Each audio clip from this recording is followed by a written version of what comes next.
الحمد لله رب العالمين نحمده حمدا كثيرا طيبا مباركا فيه حمدا يليق بجلاله الكريم وعظيم سلطانه حمدا يليق بأسمائه الحسنى وصفاته العلى حمدا كما يحب ربنا ويرضى أشهد أن لا إله إلا الله وأشهد أن محمدا عبده ورسوله وخليله وصفيه لا نبي ولا رسول بعده. اللهم علمنا ما ينفعنا وانفعنا بما علمتنا وارزقنا علما. رب اشرح لي صدري ويسر لي أمري واحلل عقدة من لساني يفقهوا قولي ثم أما بعد. Puji syukur alhamdulillah atas izin dan takdir Allah dipertemukan kita dalam satu rangkaian acara yang mulia, yaitu Tafaqquh Fiddin, mempelajari, mentadaburi serta muhasabah evaluasi terhadap keseriusan kita dan amanah tanggung jawab kita terhadap agama yang Allah Subhanahu wa taala telah membebankan, mewajibkan kepada kita semua tanpa terkecuali, yaitu agama Islam ini merupakan salah satu amanah kita semua secara pribadi dan secara umum, bertanggung jawab, merasa bertanggung jawab dengan agama kita pertama kali, kemudian merasa bertanggung jawab dengan agama keluarga kita, dan merasa bertanggung jawab dengan agama seluruh kaum muslimin. Begitu para sahabat Nabi SAW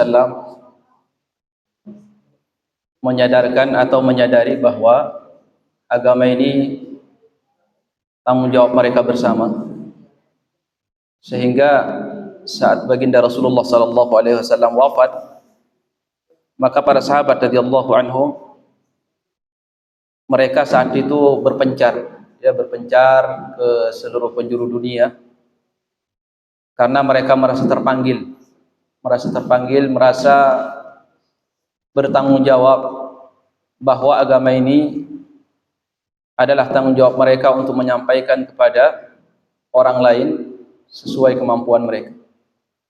Dan sangat dikhawatirkan bagi seorang muslim apabila pada dirinya tidak ada sifat amanah terhadap agama ini, tidak merasa bertanggung jawab.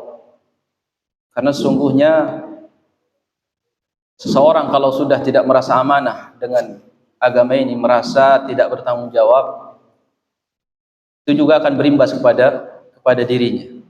Artinya dia juga tidak akan sanggup untuk menjaga agamanya sendiri. Oleh karenanya bagaimana kita ini menumbuhkan sifat amanah di dalam diri kita, merasa bertanggung jawab. Kalau kita perhatikan kalimat amanah itu dari kalimat aman, ya, al-amnu, merasa aman. Di mana kita ini saat memiliki sifat amanah terhadap agama, maka orang lain itu aman dengan agama kita, dan dia juga merasa aman saat berteman dengan kita, dia juga merasa aman saat berinteraksi dengan kita.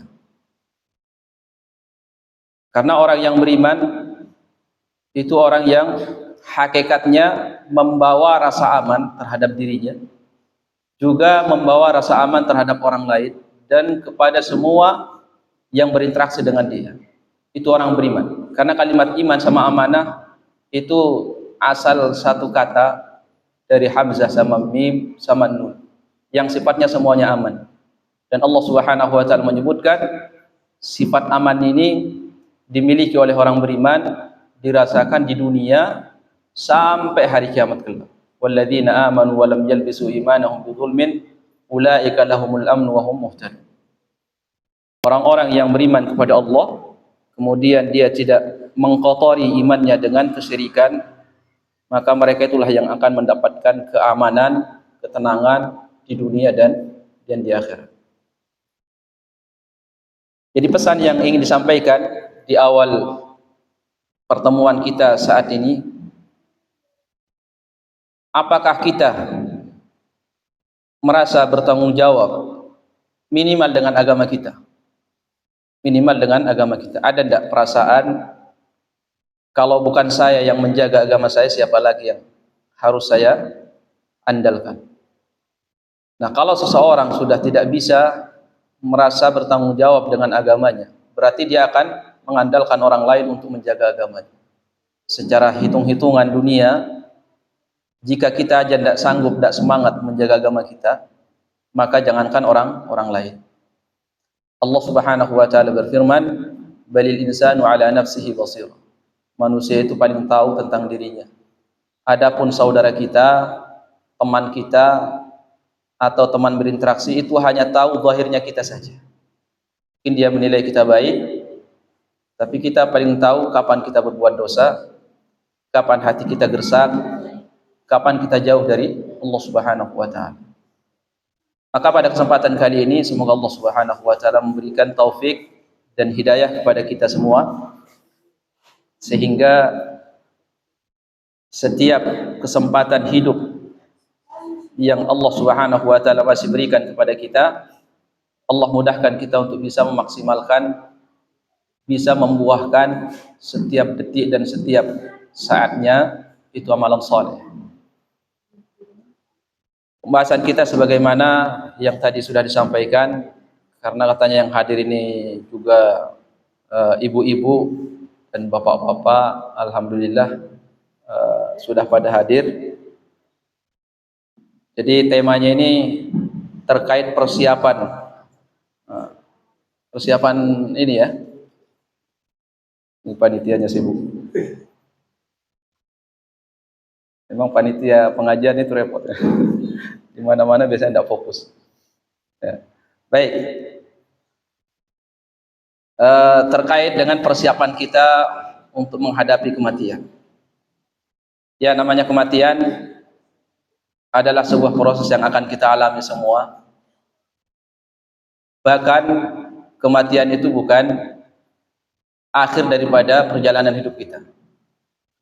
Al-Quran menyebutkan bahwa kehidupan dunia ini awal perjalanan kita menuju Allah. Awal perjalanan kita menuju Allah. Dan jangan sampai kita meyakini bahwa kehidupan ini akan berakhir dengan kematian.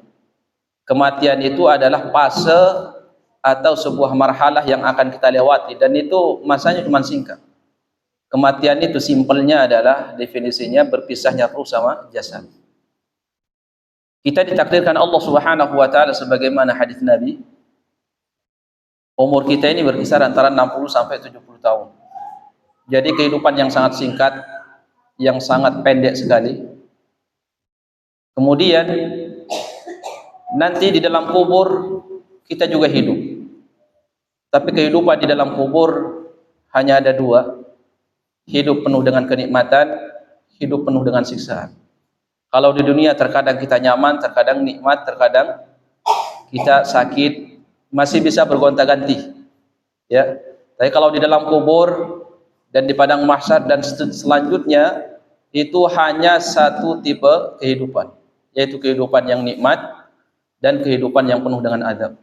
Dan itu perjalanan hanya Allah Subhanahu wa taala yang tahu seberapa lama kita akan tinggal di kuburan.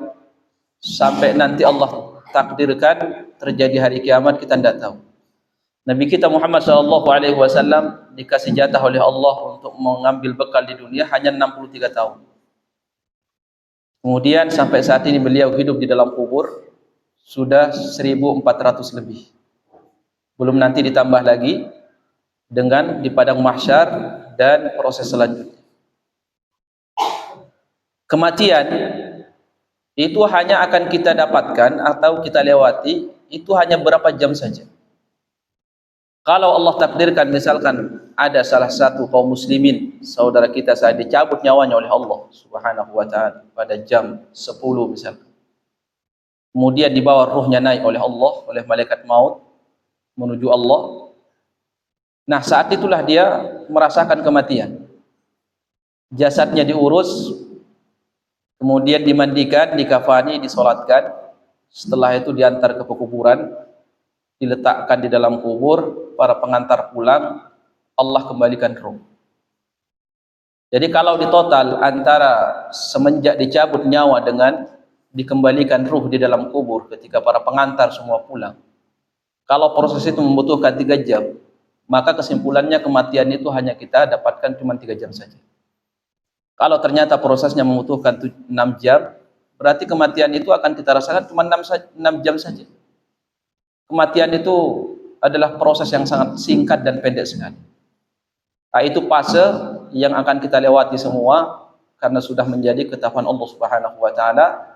Tidak mungkin seorang yang hidup di dunia langsung masuk surga, itu tidak mungkin. Semua akan melewati proses. Baru setelah itu kita akan melewati sebuah perjalanan yang panjang. Makanya konsep orang yang beriman, prinsipnya di dalam hidup bahwa kematian itu bukan akhir dari sebuah kehidupan, tapi kematian itu adalah proses yang sangat pendek yang akan dilewati oleh semua orang yang hidup. Sehingga dari konsep ini orang beriman itu sabar. Sehebat apapun ujian yang Allah berikan, serumit apapun masalah yang Allah berikan kepada dia, dia tidak akan mengambil jalan pintas untuk bunuh diri.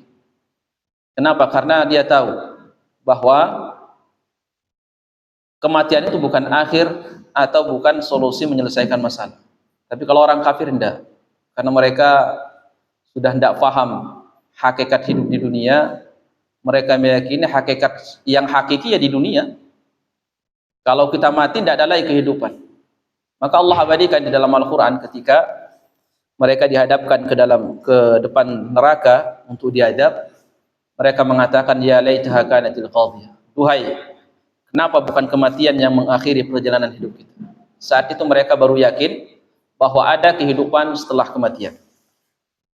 Nah, itulah inti yang akan kita sampaikan insyaallah pada kesempatan kali ini, merujuk kepada firman Allah Subhanahu wa taala surah Al-Hasyr ayat-ayat yang terakhir dari ayat 18 sampai nanti ayat selanjutnya, dan akan kita bacakan ayatnya.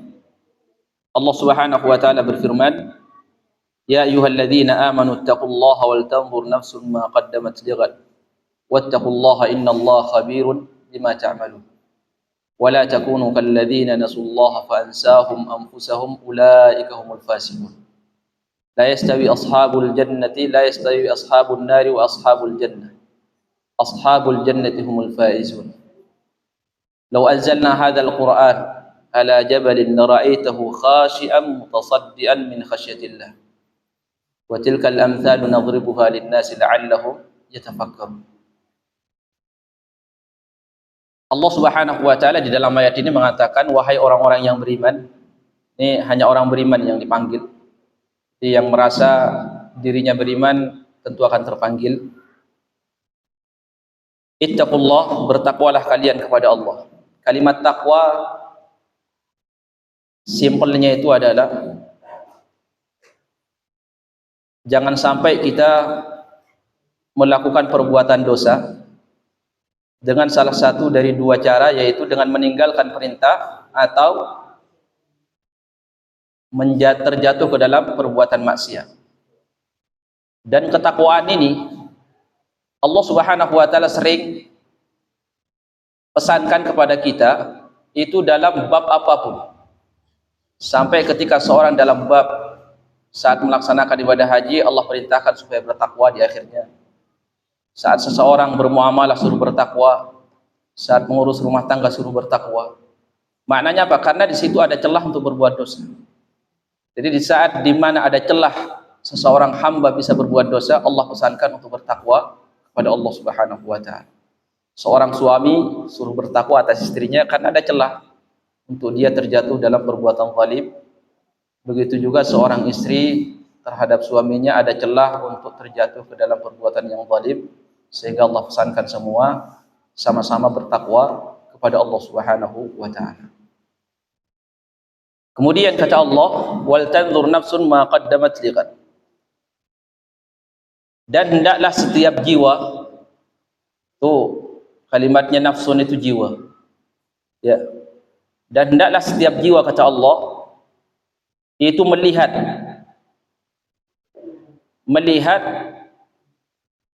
ma qaddamat lighad, apa yang sudah dia persembahkan untuk di hari esok. Nafsun, jiwa yang seperti apa yang bisa tembus pandangannya melihat kepada kehidupan setelah kematian? Itu hanya jiwa yang bersih dan suci. Sehingga tugas kita, di antara tugas yang terberat itu adalah mensucikan jiwa. Allah Subhanahu wa taala benar-benar memuji orang yang senantiasa mensucikan jiwanya. Dan tentunya mensucikan jiwa itu adalah terkait dengan hati. Apa yang paling berharga dalam diri kita? Hati kita. Hati ini yang paling berharga. Anggota tubuh yang lain itu tidak berharga. Tidak ada nilainya dan tidak ada harganya.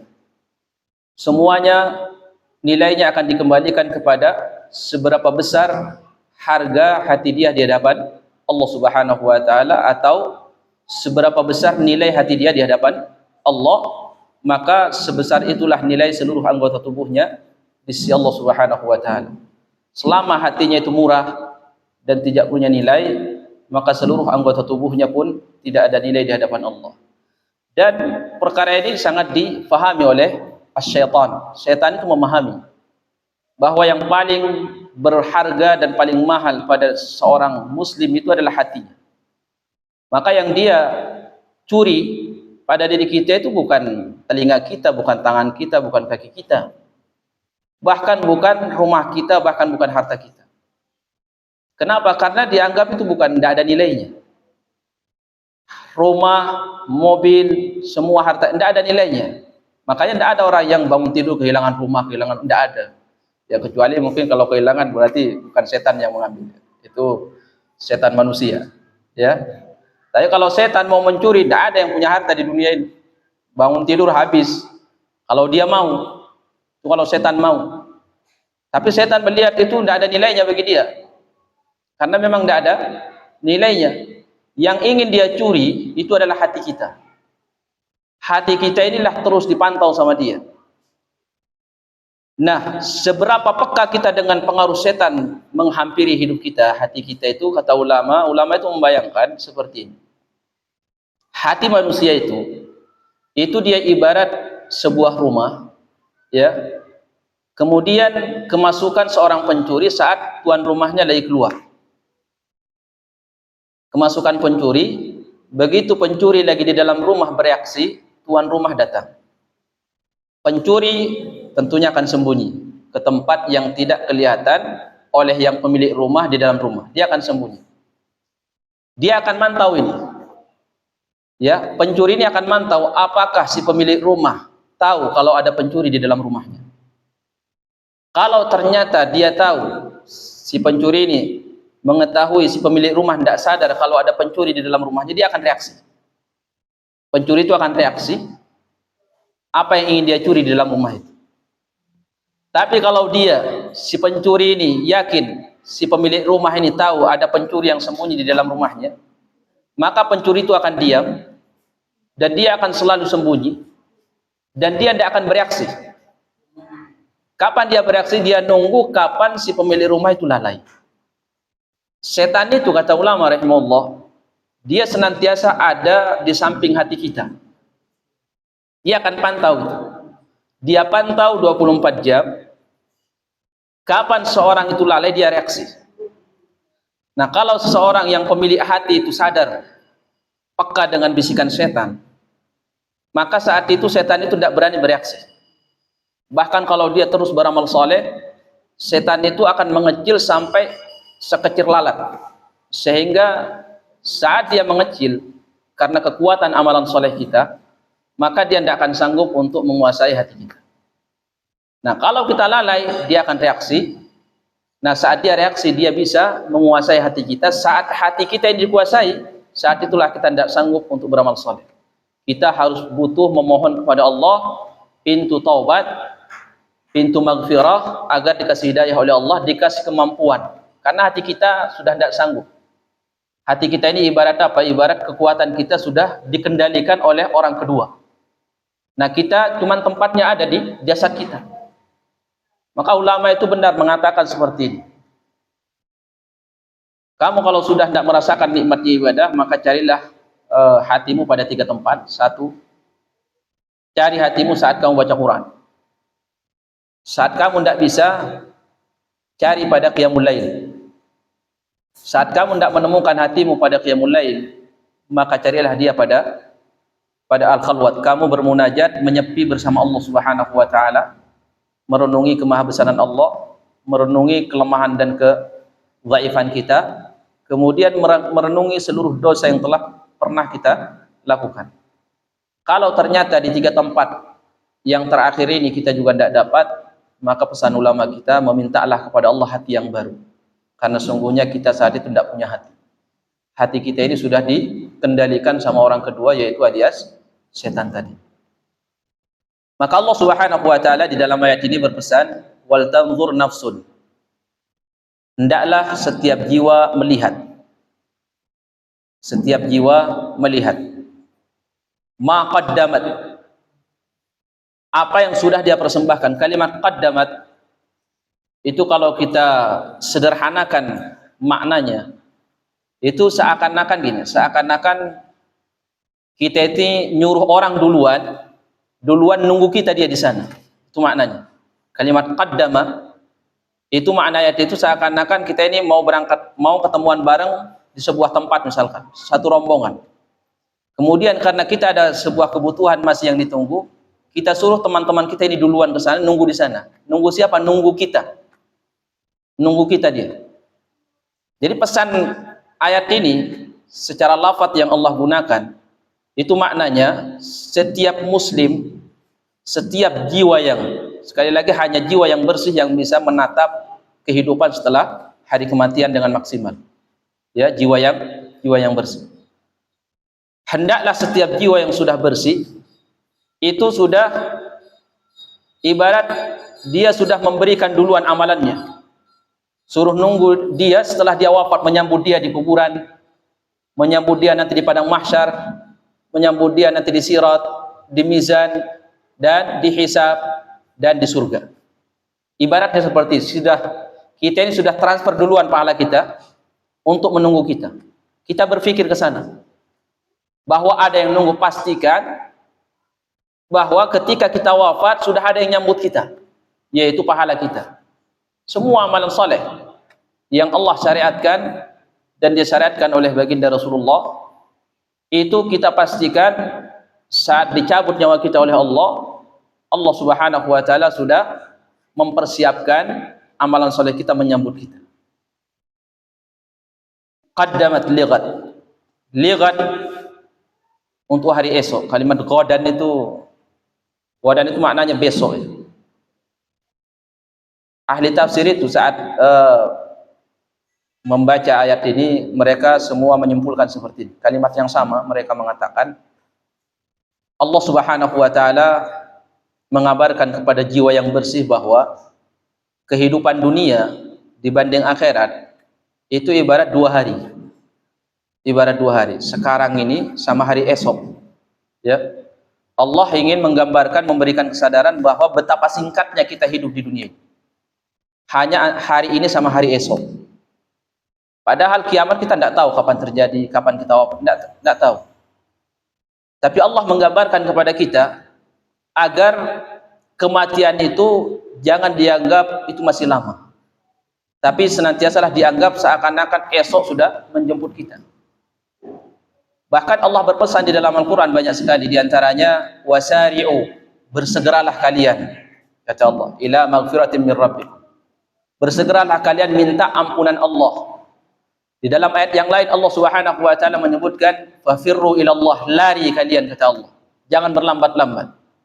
Kenapa? Karena kalau lambat kita ini lambat beramal, banyak waktu kosongnya, itu nanti rugi. Ya, kita rugi. Di waktu yang sama saudara-saudara kita yang dikasih taufik oleh Allah berlomba-lomba, ya mereka lari sekencang-kencangnya, sekuat tenaga untuk mengumpulkan apa yang bisa menanti dia nanti di dalam kubur, nanti ketika di padang mahsyar, di indal sirat, indal mizan, kemudian di dalam surga. Mereka kumpulkan itu. Kalau kita lambat, otomatis waktu itu kan lewat. Tidak mungkin bisa kita memaksimalkan, mengumpulkan apa yang bisa kita harap setelah wafat kalau kita lambat. Makanya sabda Nabi diriwayatkan oleh Imam Muslim rahimahullah, man batta bihi amaluhu lam yusri bihi nasabuh. Siapa yang amalannya lambat di dunia ini, tidak mungkin cepat hari kiamat, tidak mungkin. Ya, yang membuat kita cepat itu adalah ya amalan kita, kekuatan amalan itu. Sampai disebutkan di hadis Abu Sa'id Al-Khudri radhiyallahu anhu, ketika nanti manusia diperintahkan oleh Allah untuk menuju sirat, itu ada orang yang secepat kilat. Secepat kilat. Apa yang membuat dia kencang? Mungkin di dunia ini sekuat-kuat orang, tidak mungkin kecepatannya secepat kilat. Tapi kenapa ada orang yang disebut oleh Allah, sekelompok orang ahli surga itu masuk surga, meniti sirat itu seperti kilat. Dan mungkin Rasulullah bohong. Kenapa? Karena saat itu kita berjalan bukan pakai kekuatan kaki dan tenaga jasad, bukan, tapi pada kekuatan amalan. Maka semakin banyak amalan kita di dunia ini, itu akan semakin cepat kita di atas sirat. Karena sirat itu mengerikan. Kemudian kata Nabi, ada orang yang sekelompok orang masuk surga dari sirat itu seperti seekor burung yang terbang. Itu semua amalannya. Ada yang berjalan seperti seekor kuda, dan ada yang jalan di atas sirat seperti orang yang lari kencang. Itu semua amalan tidak bisa dia rubah. Saya mau lari secepat kilat, tidak bisa. Saat itu sudah tidak ada lagi akal-akalan. Semuanya bertumpu harapan hanya kepada itu tadi, qaddamat liqad, yang sudah dia persembahkan sebelum dia wafat, yaitu amalan soleh. Sampai Nabi mengatakan, hatta ta'jaza a'malul ibad, sampai amalan hamba itu melemah. Hatta la yastati'a ahadun as-sayra illa zahfa, sampai nanti ada seorang hamba datang pada hari kiamat, saat Allah perintahkan dia meniti sirat, maka dia berjalan itu tidak sanggup berdiri, jangankan lari, dia itu merangkak. Kenapa kata Nabi? Amalannya waktu di dunia terlalu lambat, jadi banyak waktu yang dia buang. Ya, sementara waktu itu tidak mungkin kembali. Banyak waktu yang dibuang, terlalu lambat dia beramal, terlalu lambat untuk bertobat kepada Allah. Akhirnya hari kiamat itu kelompok yang terakhir masuk surga. Sebagaimana di dunia tidak terlalu semangat, ya hari kiamat juga lambat. Semoga Allah melindungi kita jangan termasuk kelompok yang terakhir itu. Ya, karena ya sekalipun ujung-ujungnya juga masuk surga, tapi kan mengerikan. Ya, di atas sirat, di bawahnya neraka jahanam, tidak ada cahaya, kan mengerikan. Kita kepingin, kalau saya sih kepingin seperti kilat tadi. Tidak tahu hadirin mungkin apakah mau kelompok yang terakhir. Ya, tafadhol, silahkan, itu pilihan pribadi. Ya, itu semua pilihan pribadi. Kan namanya pilihan itu tidak boleh dipaksa. Ya, tidak Pak Isom? Ya Pak ya? Pak Isom? Tidur. Milih ya, insya Allah seperti sekilat tadi. Ya, belajar serius tapi jangan tegang. Karena kalau tegang nanti stres. Tapi serius. Ya, seperti itu. Kalau saya kepingin seperti kilat tadi, rombongan hamba Allah yang melewati sirat seperti kilat. Ibu-ibu, apakah antum juga sama? Sama ya? Mau ya? Mau langsung tanpa hisab ya? Masya Allah. Allahumma amin. Kata Allah Subhanahu wa taala, wa antal nafsun ma qaddamat lighad. Memastikan sudah ada pahala yang menunggu. Untuk apa? Hari esok. Betapa singkatnya hidup di dunia ini, kematian esok hari. Seseorang memandang sesuatu yang masih panjang itu berbeda dengan orang yang memandangnya sudah dekat, itu beda. Maka rata-rata yang sadar, ya kalau kita hitung presentasi orang yang sadar dengan orang yang lalai, itu yang banyak sadar itu usia tua. Usia muda jarang. Ya, iya usia muda jarang. Kenapa? Karena masih panjang bagi dia. Maka segala sesuatu yang kalau konsep seseorang melihat sesuatu yang di depan itu panjang, maka dia akan bersantai-santai, dia akan berlebay-lebay, tidak akan mengejar betapa berharganya waktu yang lewat satu detik. Tapi kalau orang sudah tua, dia akan merasa memandang, sekalipun kita ini menyuruh dia untuk yakin bahwa kematian takdir Allah, sama aja yang tua sama yang muda, ada juga yang muda esok meninggal, yang tua ternyata masih puluhan tahun, tetap aja tidak percaya orang tua itu. Tetap aja dia itu pandang dekat, sebentar lagi saya meninggal. Makanya banyak yang sadar, ya, di usia tua. Alhamdulillah, sadarnya di dalam kubur, ya. Karena kata Ali bin Abi Thalib radhiyallahu anhu, "An-nasu niyamun idza matu intabahu." Manusia ini di dunia banyak yang tidur. Kapan bangun? Kalau sudah di dalam kubur. Baru sadar, oh saya belum sholat, oh saya belum sedekah, oh saya belum baca Quran. Baru sadar. Kapan? Setelah dalam kubur. Nah, kita sadar sebelum wafat, itu masih rahmat Allah subhanahu wa ta'ala. Nah, anak muda memandangnya masih jauh. Makanya jarang anak muda itu yang khusyuk itu. Sampai belajar pun mereka main-main. Kalau anak masih muda. Kenapa? Karena kita ini sekalipun kita sampaikan ayat, sampaikan hadis ke orang yang masih muda, bahwa kematian itu tidak mandang umur, tetap aja mereka itu mandang umur mereka masih panjang. Sehingga susah mereka itu untuk khusyuk. Kalaupun mereka hafal Quran, tidak sama dengan ibu-ibu yang baca Quran, itu tidak sama. Cara merenunginya, mentadabburinya, ya, itu tidak sama. Mungkin hafal, kalau anak kecil itu hafal. Tapi untuk menghidupkan hatinya masih jauh. Kenapa? Karena bermanfaatnya bacaan Quran itu terhadap hati adalah seberapa jauh pandangan kita terhadap kematian. Kalau kita memandang kematian itu adalah sesuatu yang jauh, maka makna Quran itu juga jauh untuk sampai ke hati kita. Tapi kalau kita ini memandangnya dekat, Al-Quran itu mudah untuk masuk, dekat sekali. Anak Quran hafal 30 juz, tapi sholatnya qiyamul lail harus dibangunin. Itu kita pengurus santri ya, itu sampai anak dibangunin, diberdirikan, itu mau diinjak aja tidak bangun-bangun, saking sulitnya itu. Padahal kalau suruh setoran lancar. Kebalikannya kalau orang sudah tua, itu suruh setoran susah, ya. Tapi disentuh suruh qiyamul lail, dia yang bangunin kita. Ya, itu yang terkadang kita ini malu, ya. Karena saya ini menganggap diri saya lebih muda ditimbang sebagian orang. Tapi mungkin sampai yang lain saya lebih tua, ya, lebih tua. Maka yang hadir di sini kalau merasa lebih tua dari saya, anggaplah saya ini adik, kalau tuanya tidak selisih 2 tahun. Kalau sampai 10 tahun atau 20 tahun anggaplah anak ya. Kalau sampai masanya sampai 30 tahun atau 40 tahun anggap saya cucu ya. Jadi kesalahan apapun yang saya sampaikan nanti ada kalimat yang kurang berkenan mudah dimaafkan karena dianggap keluarga sendiri. Ya. Siapa ya? Ya. Baik. Ini di dalam salah satu hadis disebutkan oleh Nabi kita Muhammad sallallahu alaihi wasallam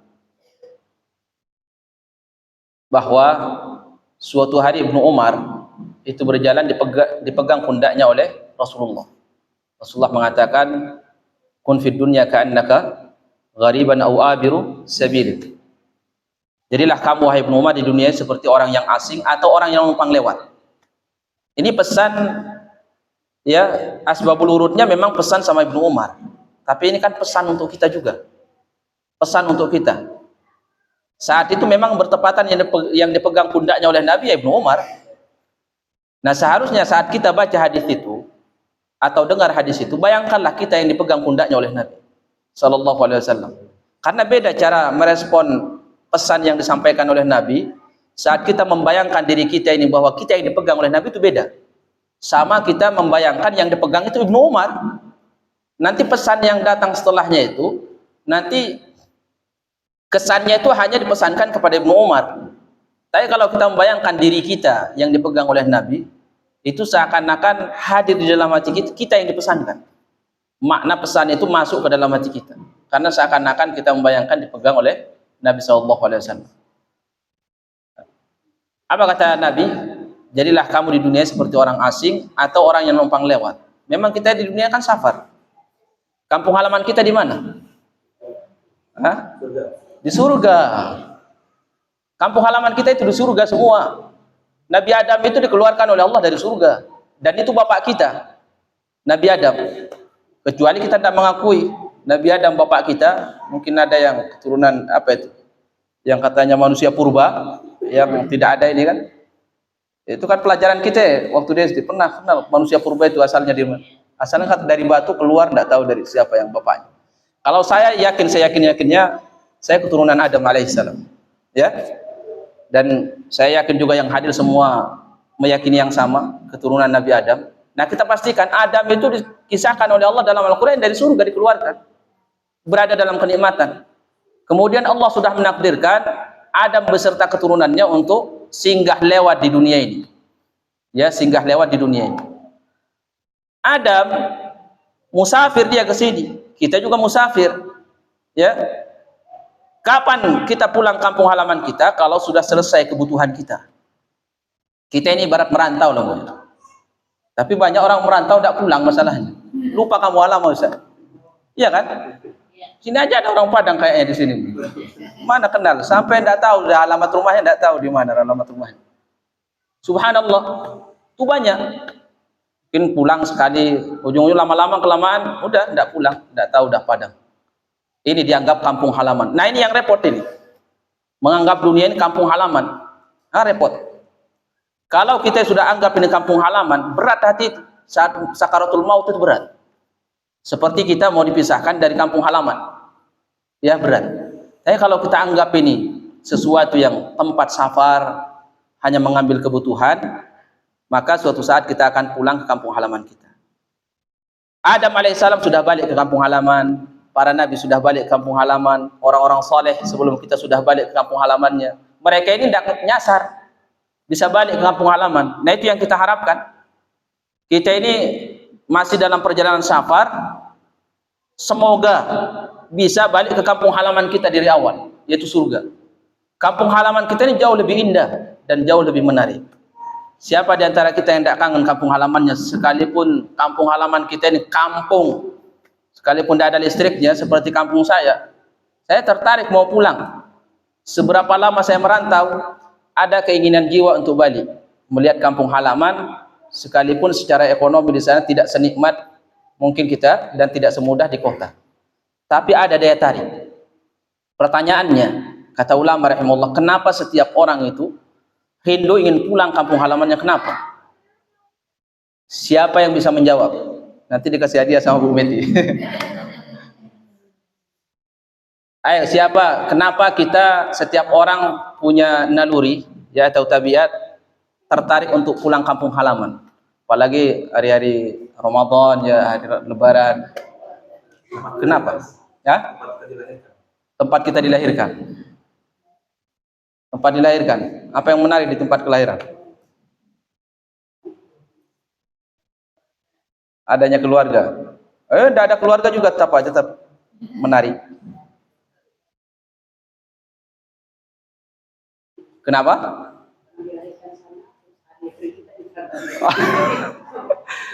Lahir di sana, jodoh di sana gitu ya. Nikah di sana.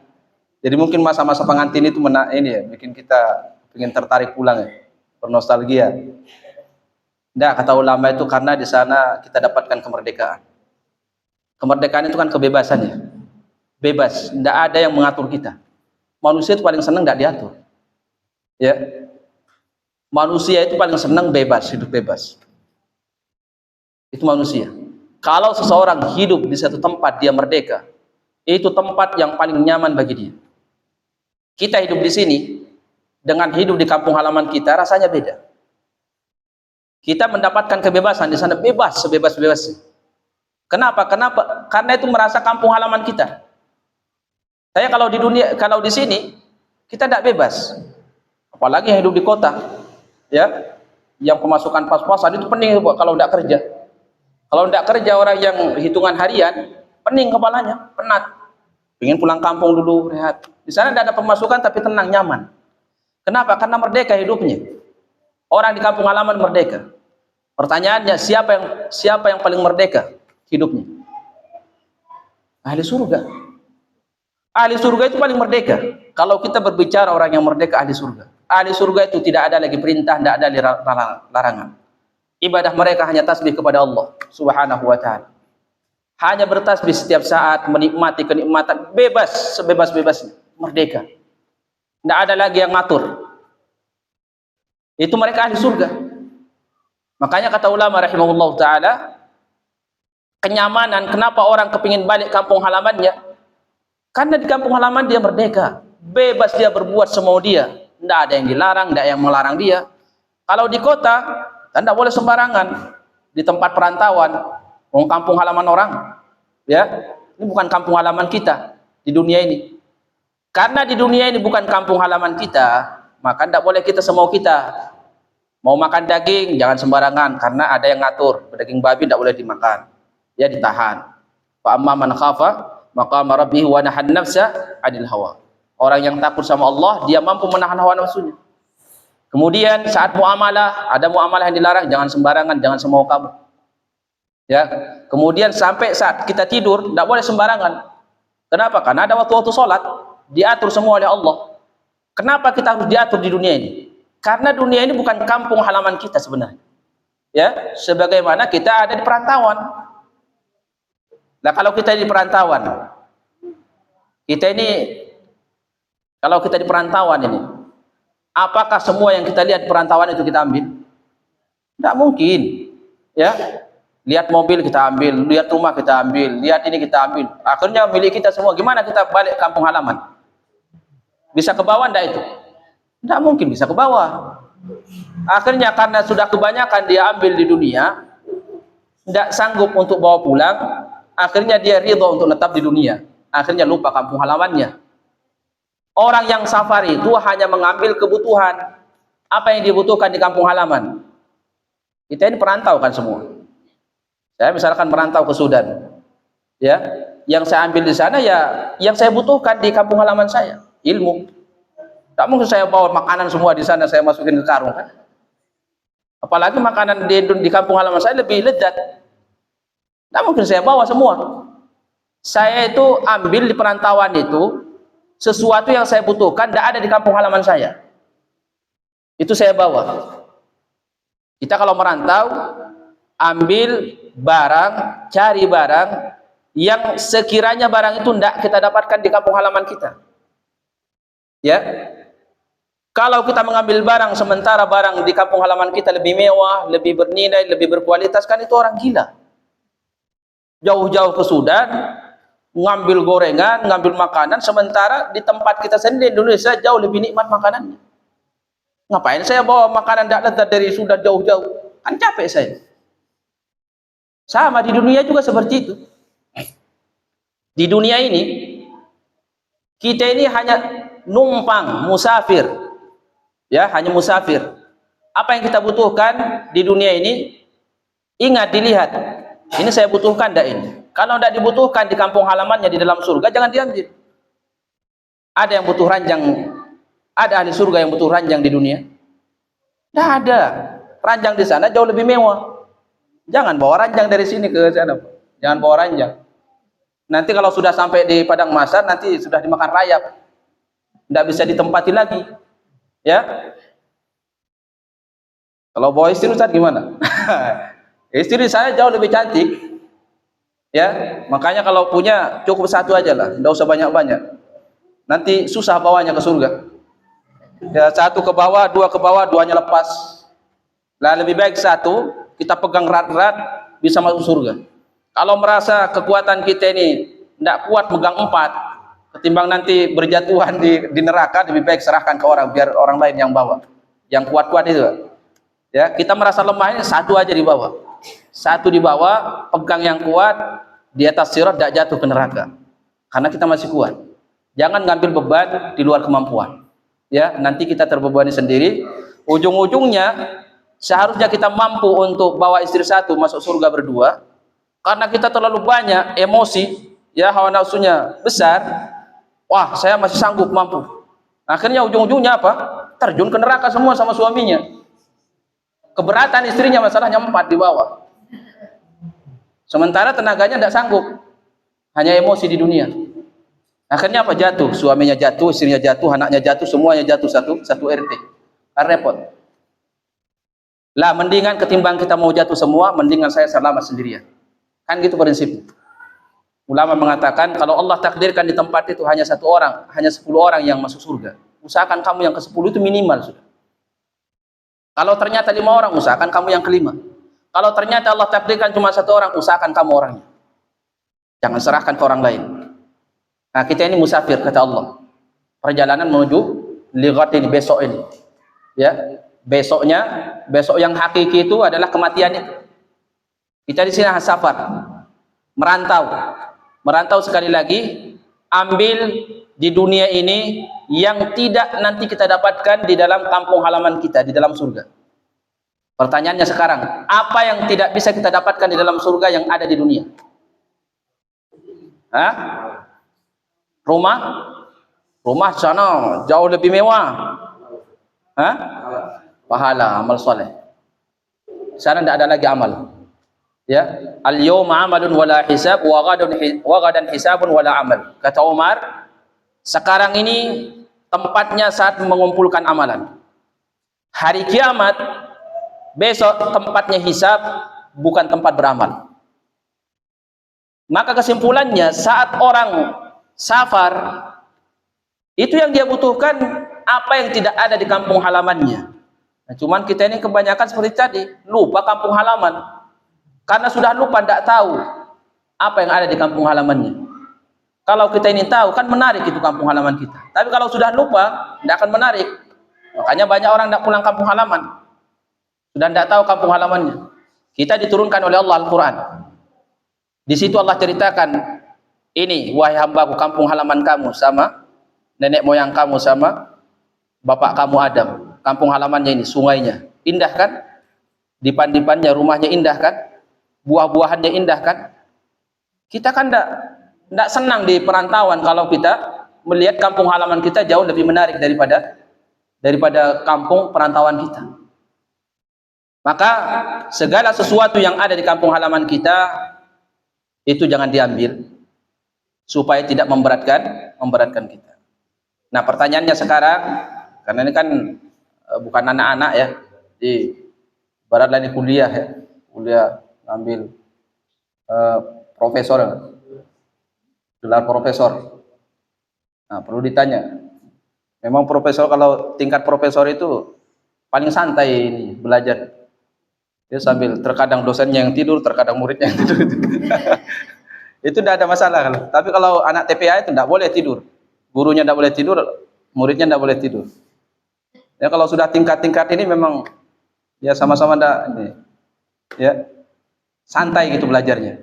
Dosennya juga santai gitu, muridnya juga santai. Tapi usahakan ini jangan sampai sesantai itu, karena ini kita mau pulang kampung halaman. Nah, pertanyaan selanjutnya yang ingin saya tanyakan, kalau kita ini mau pulang kampung halaman, modal apa yang kita harus miliki supaya bisa balik ke kampung halaman? Silahkan dijawab. Nah, ini misalkan mau pulang kampung halaman kita ini, misalkan ke Padang, modal apa yang kita butuhkan supaya kita sampai kampung halaman? Uang. Nah, terus apa?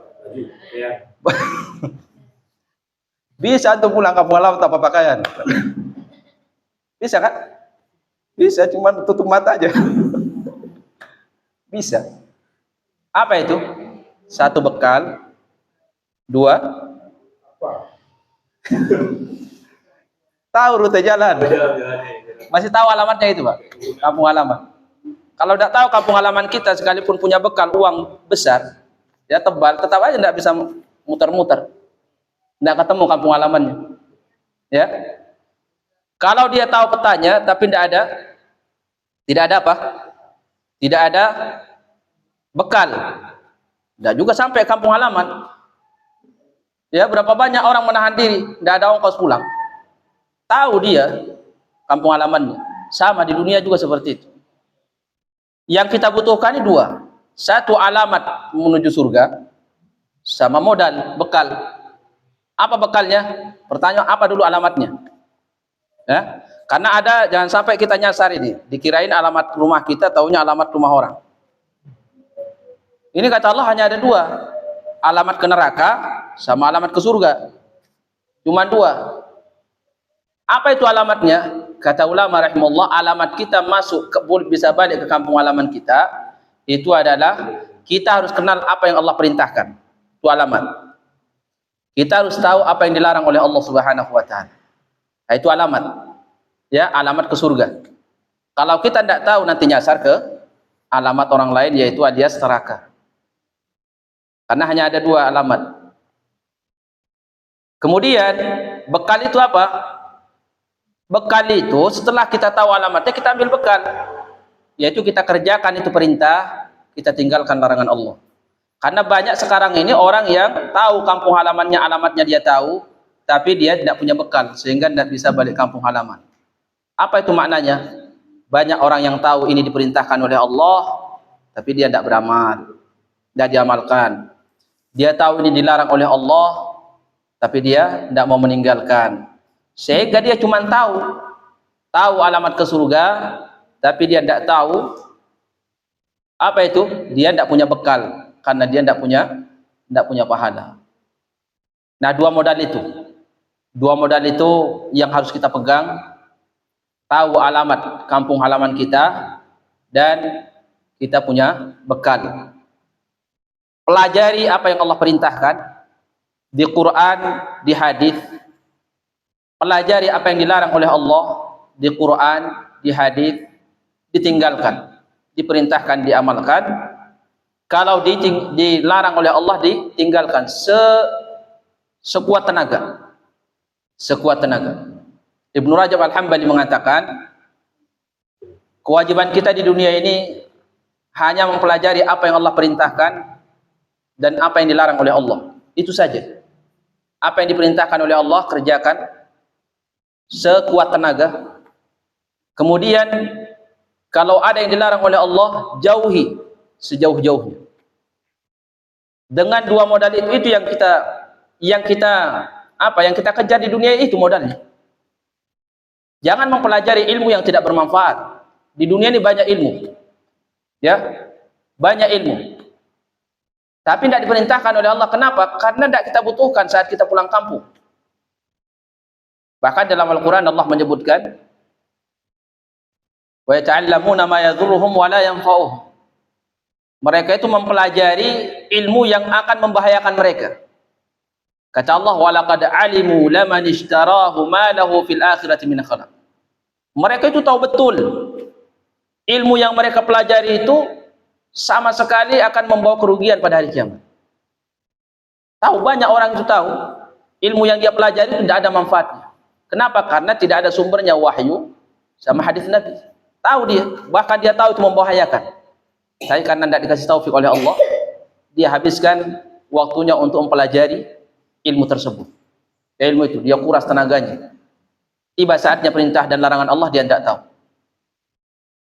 Makanya di dunia ini Allah Subhanahu wa taala hanya memerintahkan kita untuk mempelajari mana larangan Allah, mana perintah Allah. Dan seseorang itu diukur, ya, keimanan dan keislaman seorang itu hanya bisa diukur dengan apa? Saat dibenturkan dengan perintah dan larangan. Bukan sekedar wawasan keislaman, bukan. Tapi seberapa besar dia semangat dia untuk mengamalkan apa yang diperintahkan Allah, dan seberapa kuat dia meninggalkan larangan Allah Subhanahu wa taala. Di dalam Al-Quran Allah menyebutkan Ibrahim alaihissalam kapan diangkat oleh Allah menjadi imam, menjadi panutan yang layak untuk diikuti, bahkan kita diperintahkan untuk mengikuti billah dia. Kapan itu? Ibrahim itu diangkat menjadi imam oleh Allah saat dia sukses melewati semua perintah Allah. Perintah Allah dia laksanakan. Wa idh ibtala Ibrahim rabbuhu bikalimatin fa'atammahun. Tatkala Allah memberikan ujian kepada Ibrahim, fa'atammahun. Nabi Ibrahim menyempurnakan semua perintah Allah. Semua larangan Allah ditinggalkan oleh Ibrahim sampai Allah mengatakan fa'atammahunna. Dia sempurna menunaikan perintah dan sempurna meninggalkan larangan. Mulai dari yang terkecil sampai yang terbesar. Dari yang terkecil sampai terbesar. Apa yang terkecil dari Nabi Ibrahim? Disebutkan oleh Nabi. Yang diamalkan. Khitan. Dia diperintahkan oleh Allah untuk berkhitan. Ibrahim. Itu perkara kecil. Motong kuku, cabut bulu ketiak, semua diamalkan oleh Ibrahim. Sampai dalam satu riwayat disebutkan ketika Nabi Ibrahim diperintahkan oleh Allah untuk berkhitan, maka dia tidak nunda waktu. Allah baru memerintahkan, belum dikasih tahu oleh Allah apa alat yang buat khitan. Karena Nabi Ibrahim semangat, takut menunda perintah Rabbnya, akhirnya langsung diambil kapak. Diambil kapak, dia khitan sendiri. Ya, di umur 80 tahun kata Nabi. Kana Ibrahim yaqtatinu bil qaddum wa huwa ibnu 80. Nabi Ibrahim itu khitan itu ketika umur 80 tahun pakai kapak. Ya. Dan khitan sendiri, tidak ada bius. Itu bayangkan ya. Kita laki-laki mungkin, kalau saya sudah bius, zaman bius. Tidak tahu bapak-bapak ini mungkin. Yang generasi awal, as-sabiqunal awwaluna minal muhajirin. Pak, waktu khitan gimana Pak? Dibius, sempat dibius sudah? Sintu ya, alhamdulillah. Berarti kakek-kakek kita mungkin ya, berjuang seperti Nabi Ibrahim, merasakan gimana sakitnya dipotong bagian tubuhnya itu. Itu Nabi Ibrahim. Sampai ketika Nabi Ibrahim dia itu kesakitan, Allah Subhanahu wa taala berfirman kepada dia, "Kenapa kamu tidak nunggu saya?" kata Allah. "Sampai saya pilihkan kepada kamu alat yang kamu gunakan untuk berkhitan." Kata Ibrahim, "Saya tidak mau menunda perintahmu ya Allah." Begitu ada perintah langsung dilaksanakan. Sekarang kan ada perintah, banyak pertanyaan dulu. Ibarat ayam dipreteli satu-satu bulunya, tinggal tulang. Itu sekarang ada perintah, masih banyak pertanyaan. Belum puas hawa nafsunya. Kalau sudah puas hawa nafsu saat ini baru diamalkan. Kalau dulu enggak. Kemudian ujian Ibrahim yang terberat itu apa? Itu menyembelih anaknya itu. Ya, luar biasa. Fa'atamahum, dari yang terkecil sampai yang terbesar. Kata Ibnu Katsir rahimahullah, Nabi Ibrahim alaihissalam ketika beliau diperintahkan oleh Allah dari yang terkecil sampai yang terbesar, sempurna dia laksanakan. Tidak ada perintah dan larangan Allah yang ketinggalan. Dari yang terkecil sampai yang terbesar. Dia salah satu hamba Allah yang mampu melaksanakan semua perintah Allah dan meninggalkan semua larangan Allah Subhanahu wa taala. Dan di sini kata Ibnu Katsir, kita ambil pelajaran bahwa Nabi Ibrahim yang dilihat itu bukan takaran amalan itu kecil atau besar di dalam syariat. Tapi yang dilihat itu adalah ini perintah Allah atau bukan. Selama itu perintah Allah sekecil apapun akan dia laksanakan. Selama itu perintah Allah sebesar apapun akan dia laksanakan. Tidak membuat dia sibuk mengamalkan amalan kecil sehingga lupa amalan besar. Dan saat beramal amalan besar tidak juga membuat dia meremehkan untuk mengamalkan sunnah-sunnah yang kecil. Kan kita sekarang ini banyak. Terkadang orang yang sibuk sudah dengan sunnah, ada amalan besar sama sekali tidak mau tertarik. Ya, padahal tahu itu ada syariatnya. Nah, begitu orang yang berkecimpung di syariat yang besar ini, melihat sunnah-sunnah yang kecil dianggap remeh. Nah, itu kebanyakan kita saat ini seperti itu. Nabi Ibrahim kata Ibnu Katsir, tidak. Selama perintah Allah mau sekecil apapun dia laksanakan. Kemudian perintah sebesar apapun dia laksanakan. Sampai ketika dia menyempurnakan layak untuk jadi imam. Ya, wattakhadha, innallaha, sampai apa itu diambil sebagai khalil oleh Allah Subhanahu wa taala. Nah, itu perintah. Itu tujuan kita, tugas kita hidup di dunia ini, mengumpulkan apa saja perintah Allah yang belum kita laksanakan, berdoa kepada Allah semoga kita mampu untuk mengamalkan. Apa larangan Allah itu dicari, dicatat. Ya, dicatat. Ada seseorang yang baru dikasih, ada kisah seorang, ya terhitung masih muda sih orang. Dia itu dikasih hidayah katanya umur 50 tahun, orang Mesir ya. Orang Mesir, umur 40 tahun. Sebelumnya dia itu sholat aja enggak sholat. Cuman hobinya apa? Karate aja, bela diri. Sampai pada satu hari dia dikasih baca apa, kemudian dapat rahmat dari Allah, kasih hidayah. Akhirnya dia berusaha menghafal Quran. Dia menghafal Quran itu dia menjauh ke tepi pantai, ke hutan sendirian sampai dia bisa berjam-jam menghafal Quran. Yang menarik di situ, dia mengatakan seperti ini. Saya berusaha setiap ayat itu saya cari di ayat itu. Apa yang Allah perintahkan di ayat ini? Kalau saya temukan, saya catat. Subhanallah. Kemudian dia baca lagi ayat, kalau ada larangan dicatat sama dia. Semua seperti itu. Sehingga apa? Sehingga setiap ayat yang sudah dia hafal, dia tahu berapa perintah yang termuat di dalam ayat itu, berapa larangan termuat di dalam ayat itu. Itu dicatat sama dia, dicatat, bukan sekedar difahami. Kalau dicatat itu kan bisa kita nanti hitung-hitung. Nah, nanti, oh ini saya mampu mengamalkan tapi belum bisa mengamalkan. Ini saya sudah bisa mengamalkan tapi belum dikasih oleh Allah. Ini larangan, saya masih berada di dalamnya. Itu. Jadi itu muhasabah namanya. Kita ada muhasabah diri. Kalau sekedar dibaca, ya nanti lupa, tidak tahu apa yang diperintahkan, tidak tahu apa yang dilarang. Gimana kita mau meningkatkan ketakwaan? Ya ayyuhalladzina amanu taqullaha wal tanzur nafsun ma qaddamat lighad. Boleh mungkin kita sponsor sedikit minum ya? Bisa. Sampai jam berapa panitianya?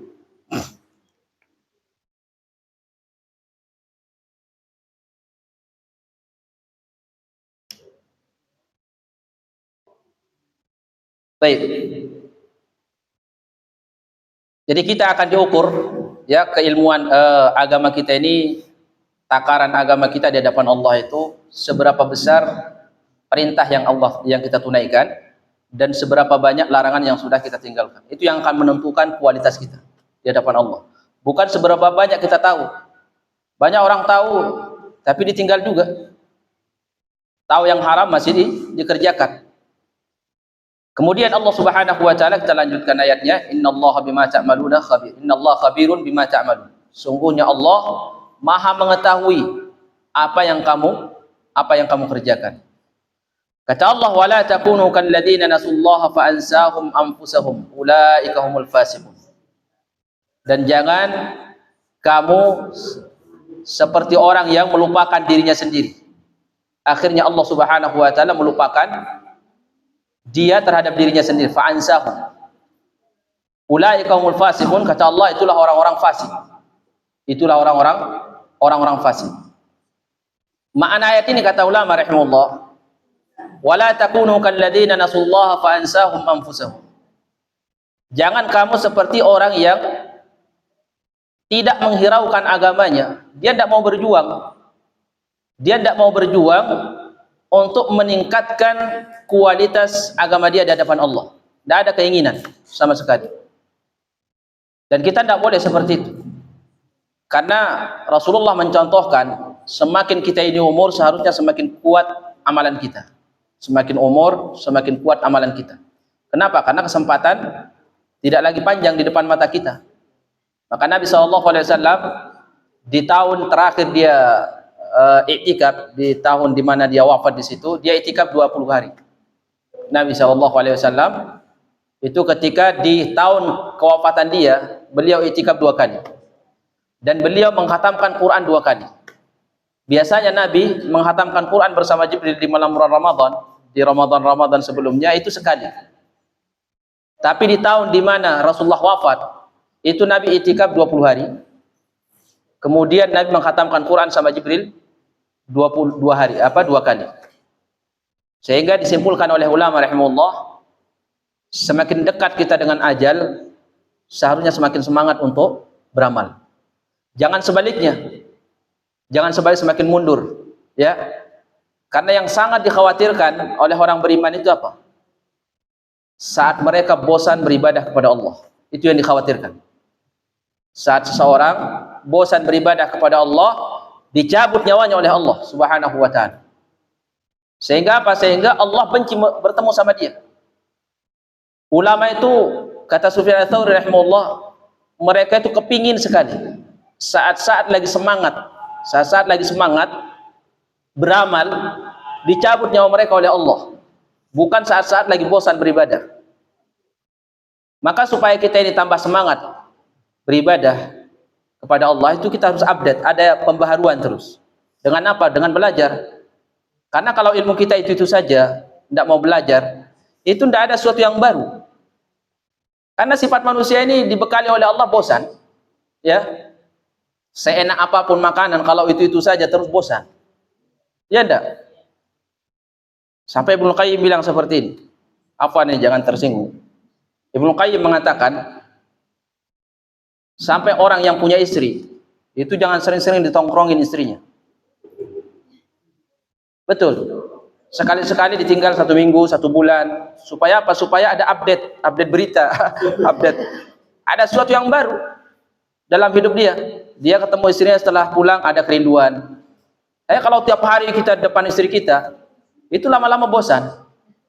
Akhirnya mau nyari pemandangan yang lain. Karena itu manusia.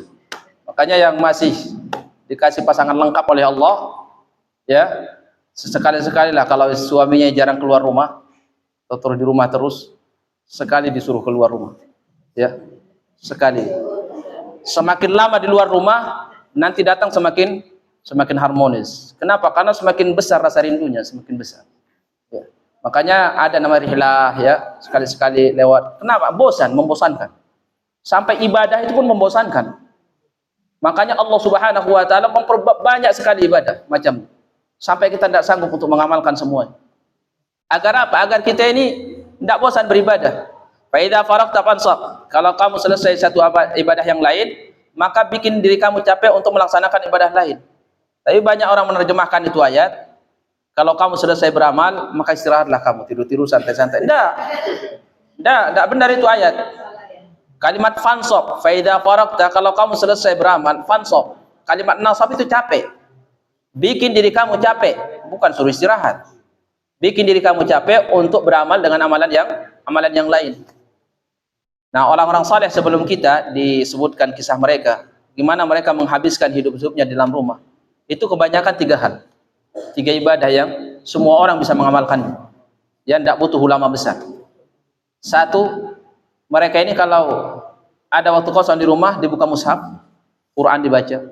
Baca aja, dibaca. Sekalipun tidak paham, baca terus. Ya, santai. Kalau mereka misalkan sudah bosan, mungkin mereka zikir. Kalau mereka ini bosan zikir, sholat. Seperti itu, berputar kalau di rumah mereka. Ya, jadi kehidupan santai mereka di rumah itu diisi dengan 3 amalan itu kebanyakan. Kalau mereka lagi ini, ya wudu, sholat 2 rakaat.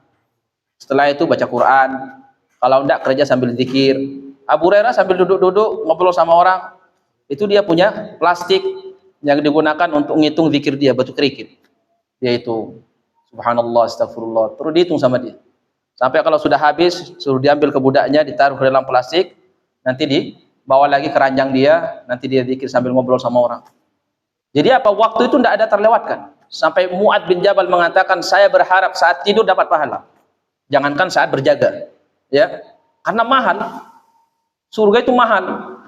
Dan nanti kita akan tahu mahalnya saat wafat. Al-Imam Syafi'i rahimahullah disebutkan ketika muridnya masuk ke kamar dia, Imam Syafi'i, Sulaiman ibn Rabi, itu beliau mengatakan, selalu saya dapatkan mushaf di depan dia, ngaji aja kerjaan beliau itu. Nah, kalau tidak ngaji, mereka zikir. Kalau tidak zikir, sholat. Seperti itu mereka. Jadi apa? Jadi hidup itu tidak membosankan. Nah, itu yang dikhawatirkan. Kita ini bosan beramal. Kita bosan beramal. Maka usahakan bagaimana seperti tadi yang disebutkan oleh ulama, kita ini saat dicabut nyawa kita oleh Allah dalam keadaan masih semangat-semangatnya beribadah, kepingin beribadah.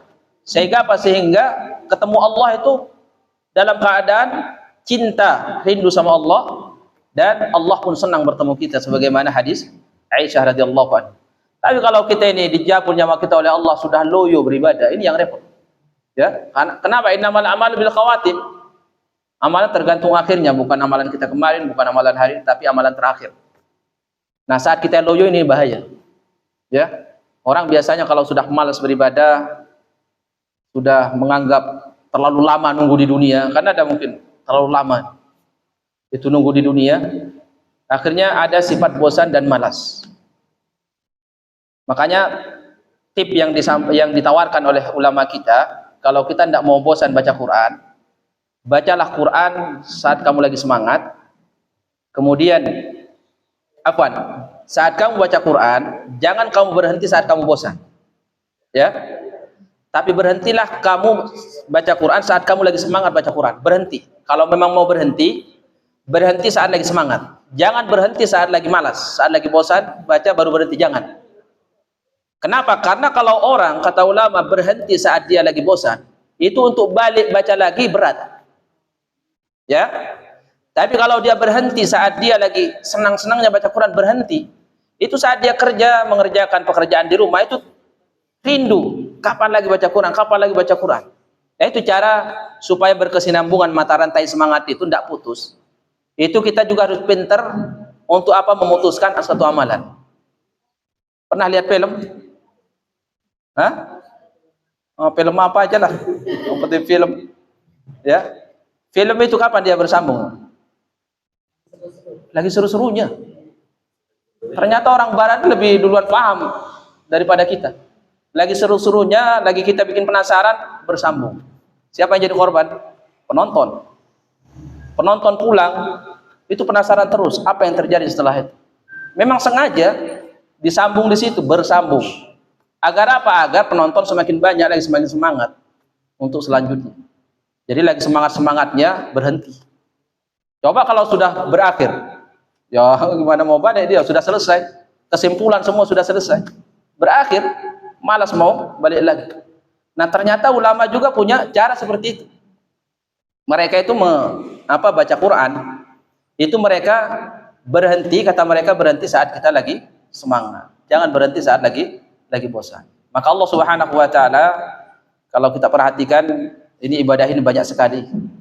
Supaya kita ini tidak bosan untuk beribadah kepada Allah, senantiasa semangat sampai ibadah ini kita tidak sanggup untuk mengamalkan semuanya. Tidak sanggup untuk mengamalkan semua. Itu pesan Allah di dalam Quran ini, di dalam ayat ini. Wala takunu kalladzina nasullaha fa ansahum anfusahum. Orang yang lupa terhadap dirinya, yaitu orang yang tidak ada keinginan sama sekali untuk menaikkan rating nilai ibadah dia di hadapan Allah Subhanahu wa taala. Tapi kalau kita ada semangat terus, itu juga subhanallah ya.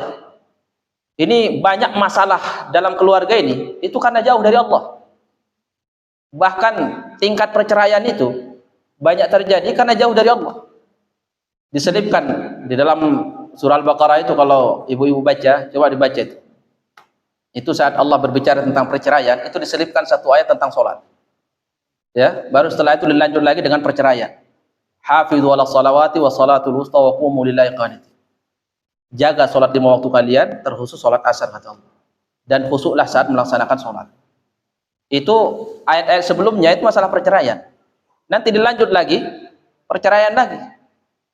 Nah, ulama kita kan biasa sering menggali itu apa sih rahasianya, apa hasil tadaburannya. Mereka mengatakan bahwa ibadah yang paling mendekatkan seorang itu kepada Allah, itu adalah ibadah sholat.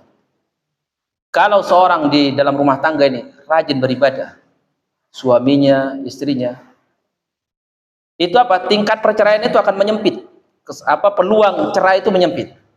Kenapa? Karena seorang itu dekat dengan Allah, itu dengan sendirinya dia mencair. Dengan sendirinya mencair masalah yang ada dalam keluarga itu. Itu akan mencair sendirinya saat seseorang taat kepada Allah. Kenapa? Karena ada ketenangan di dalam jiwa.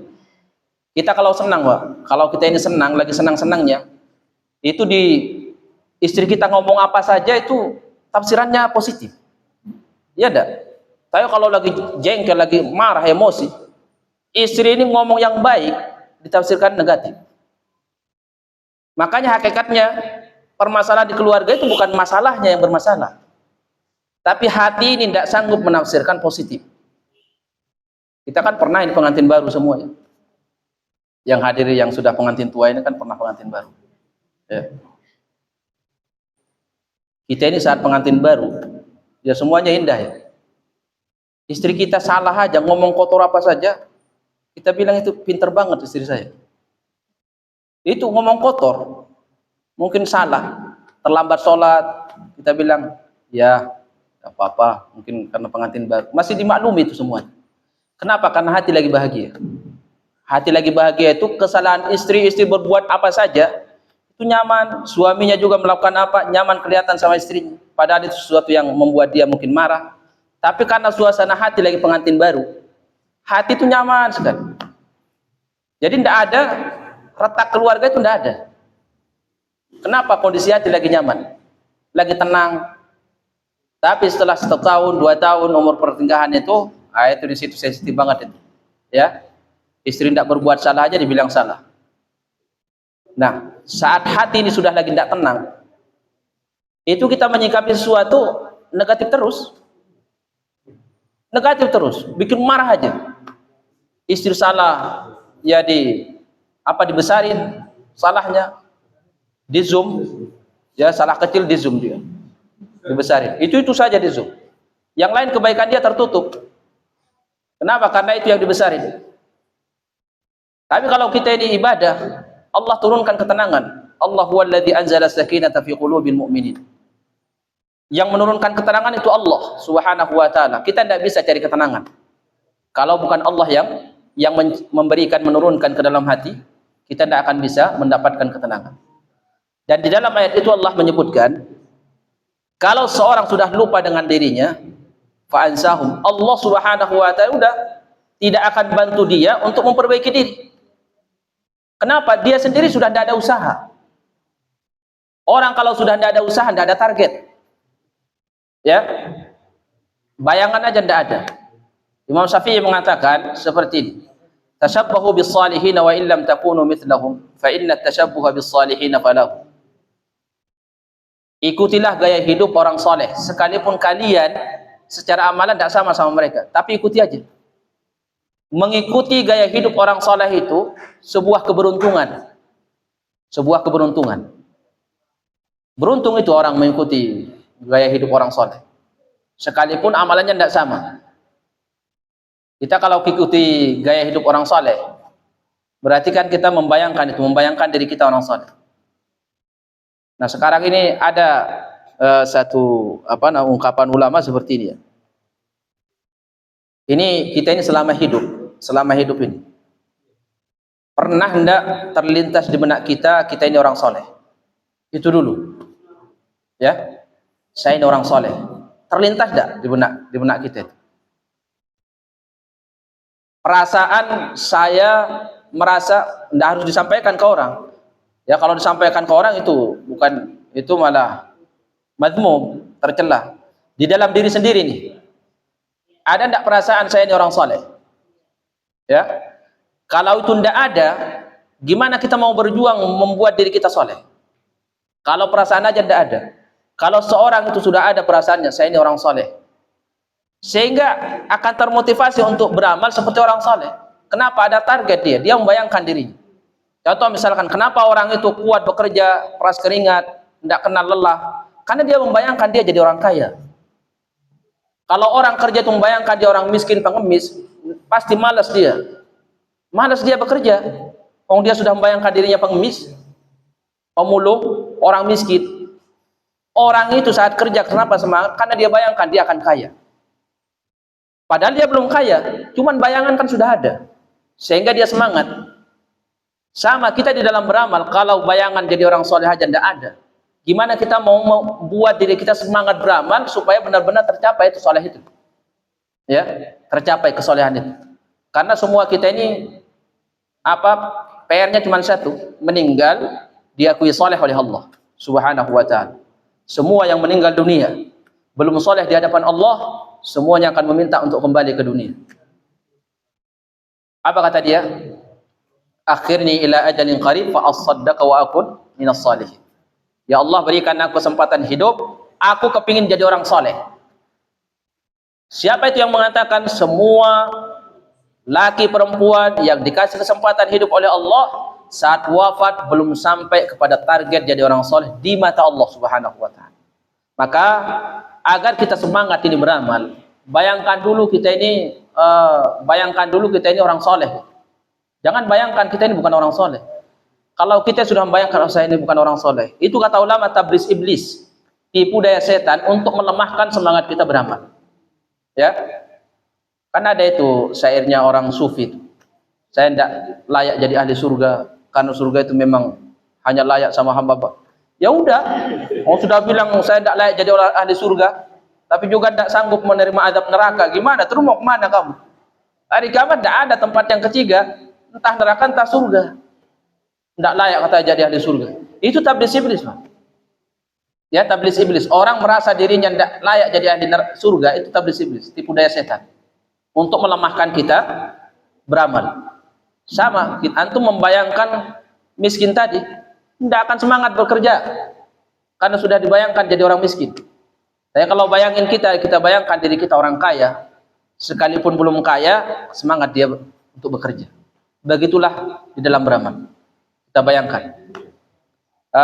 Hasan al-Basri rahimahullah mengatakan motivasi dirinya seperti ini.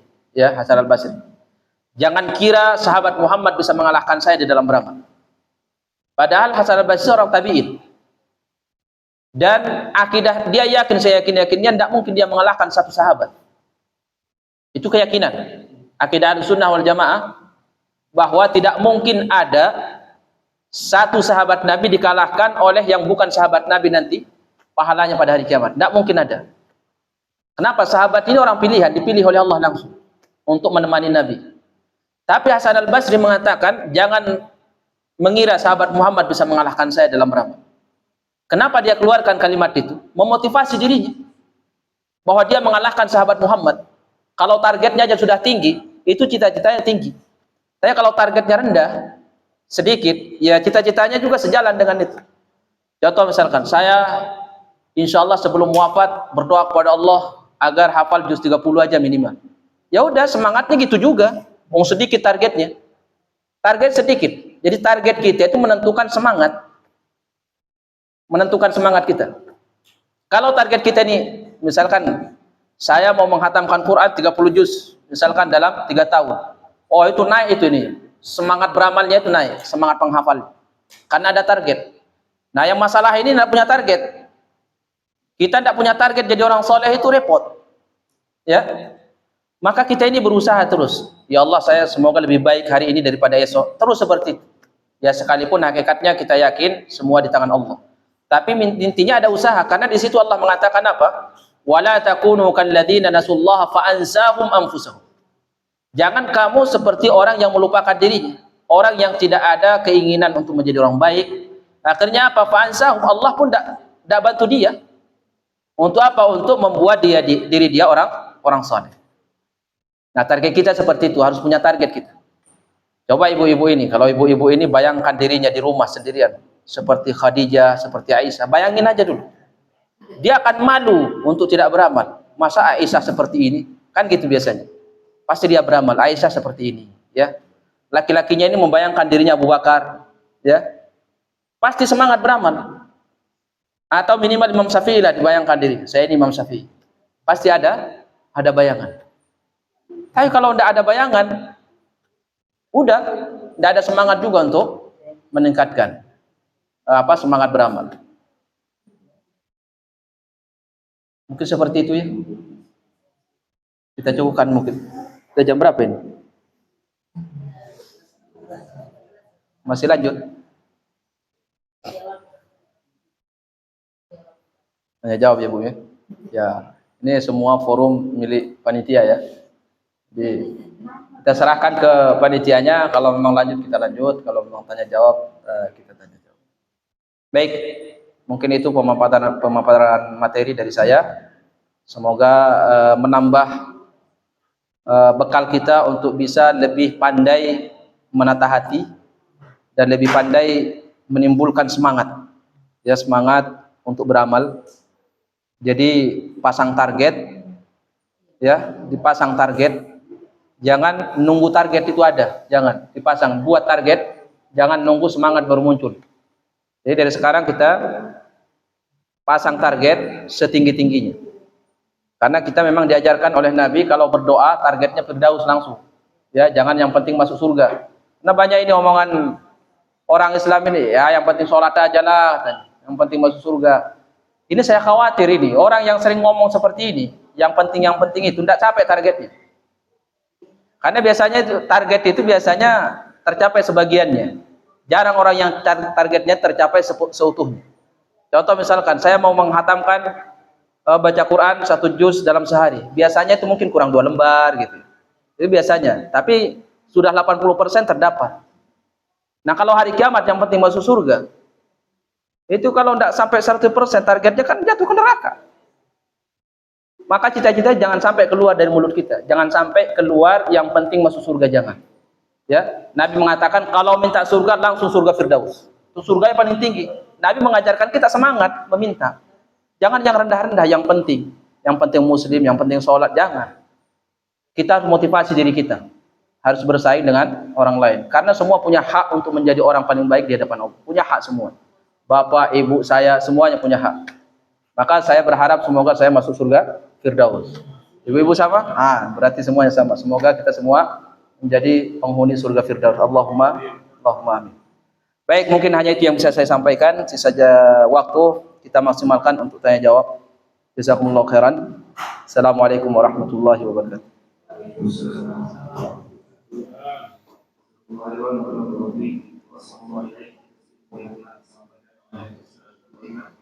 Semoga menjadi bermanfaat bagi semua. Kami amalkan serta didoakan semoga Allah Taala. Baik, selanjutnya kita masuk sesi tanya jawab.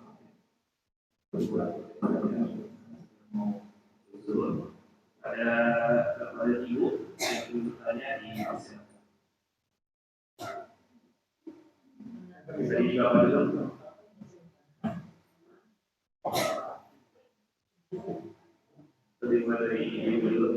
Ya, tidak.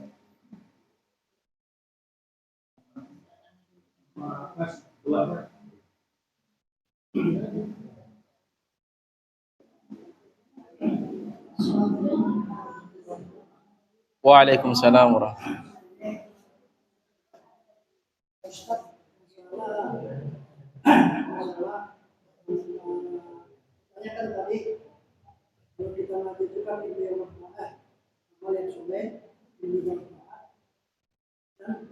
sedekah jariah.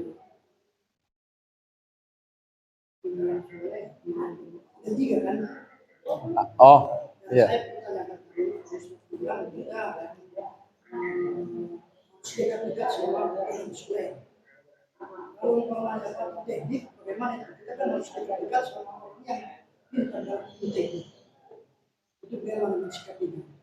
Gimana? Ulangi pertanyaan. Ulangi pertanyaannya. Pertanyaannya, ini kata Bapak tadi saya Pak Ustaz, kalau kita menjadi orang soleh harus kita kasih orang soleh. Kalau kita dikatakan sama orang teknik, berarti kan harus kita minta. Kan itu pertanyaan saya, mana yang lebih diutamakan?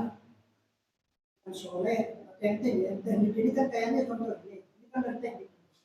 Bagaimana cara mensikapinya? Apakah dua-duanya kita lakukan?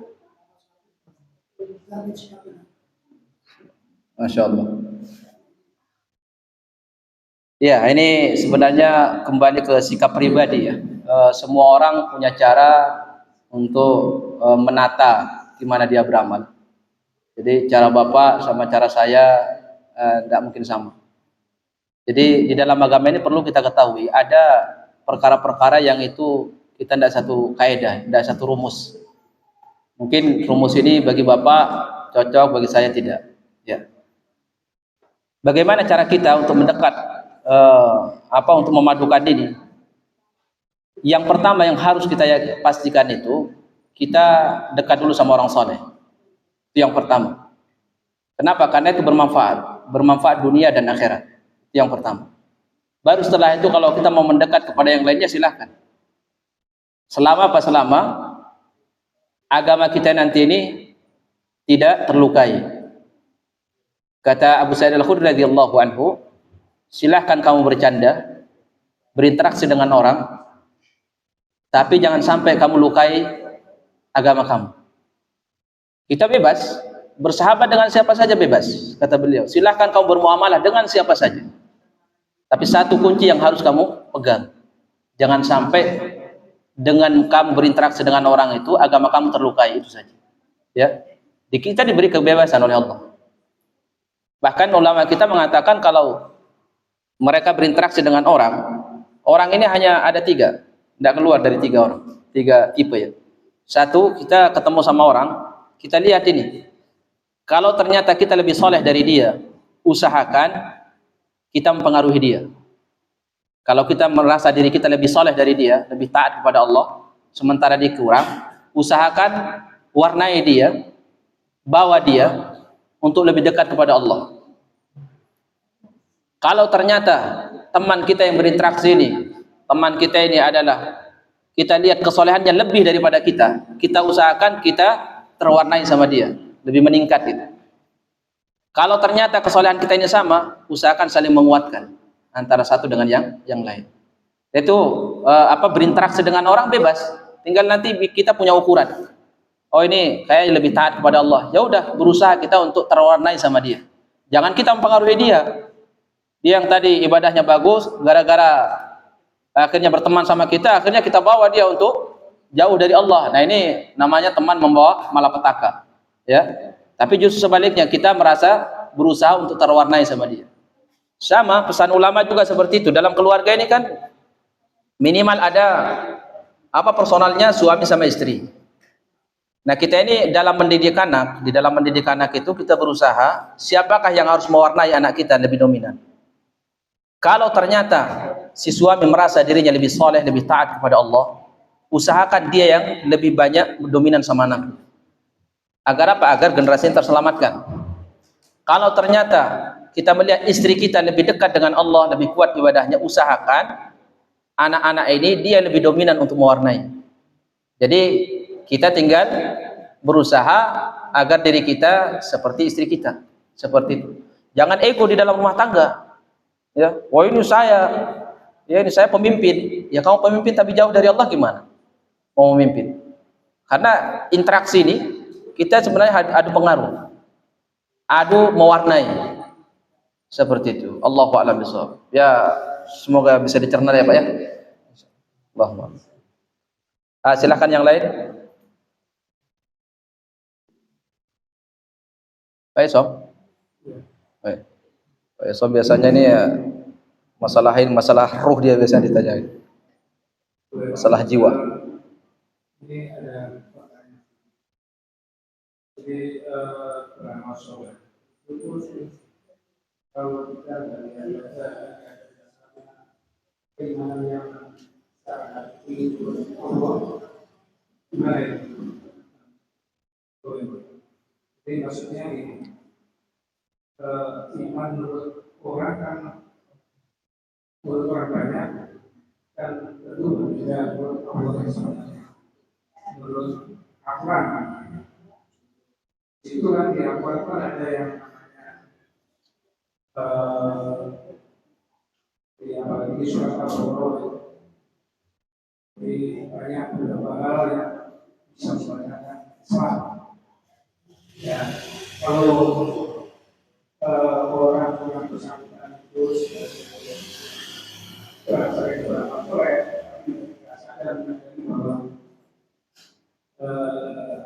itu mungkin bakal bermalam yang menurut Allah itu sebenarnya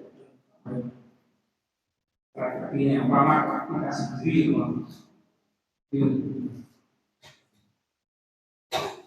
Ya, ini Pak Esob, inti pertanyaannya apa Pak? Intinya amal soleh tanpa tauhid gitu ya? Iya. Itu yang tauhid yang ya, baik. Ada seorang ulama namanya Sufyan ibnu Uyainah, ya. Seorang ulama tabi'ut tabi'in, ahli hadis. Beliau mengatakan seperti ini. A'zamu ni'matin an'amaha Allahu 'alal ibadi an arrafahum bila ilaha illallah. Fa inna manzilata la ilaha illallah yaumal qiyamati bi manzilatil ma'i fid dunya. Nikmat yang paling besar Allah berikan kepada seorang hamba, hamba tersebut diberikan faham kalimat la ilaha illallah. Diberikan faham kalimat la ilaha illallah. Kenapa? Karena kata beliau, La ilaha illallah, yaitu tauhid itu, pada hari kiamat persis seperti posisi air waktu di dunia. Ya, siapa yang bisa hidup tanpa air? Hari kiamat pun seperti itu.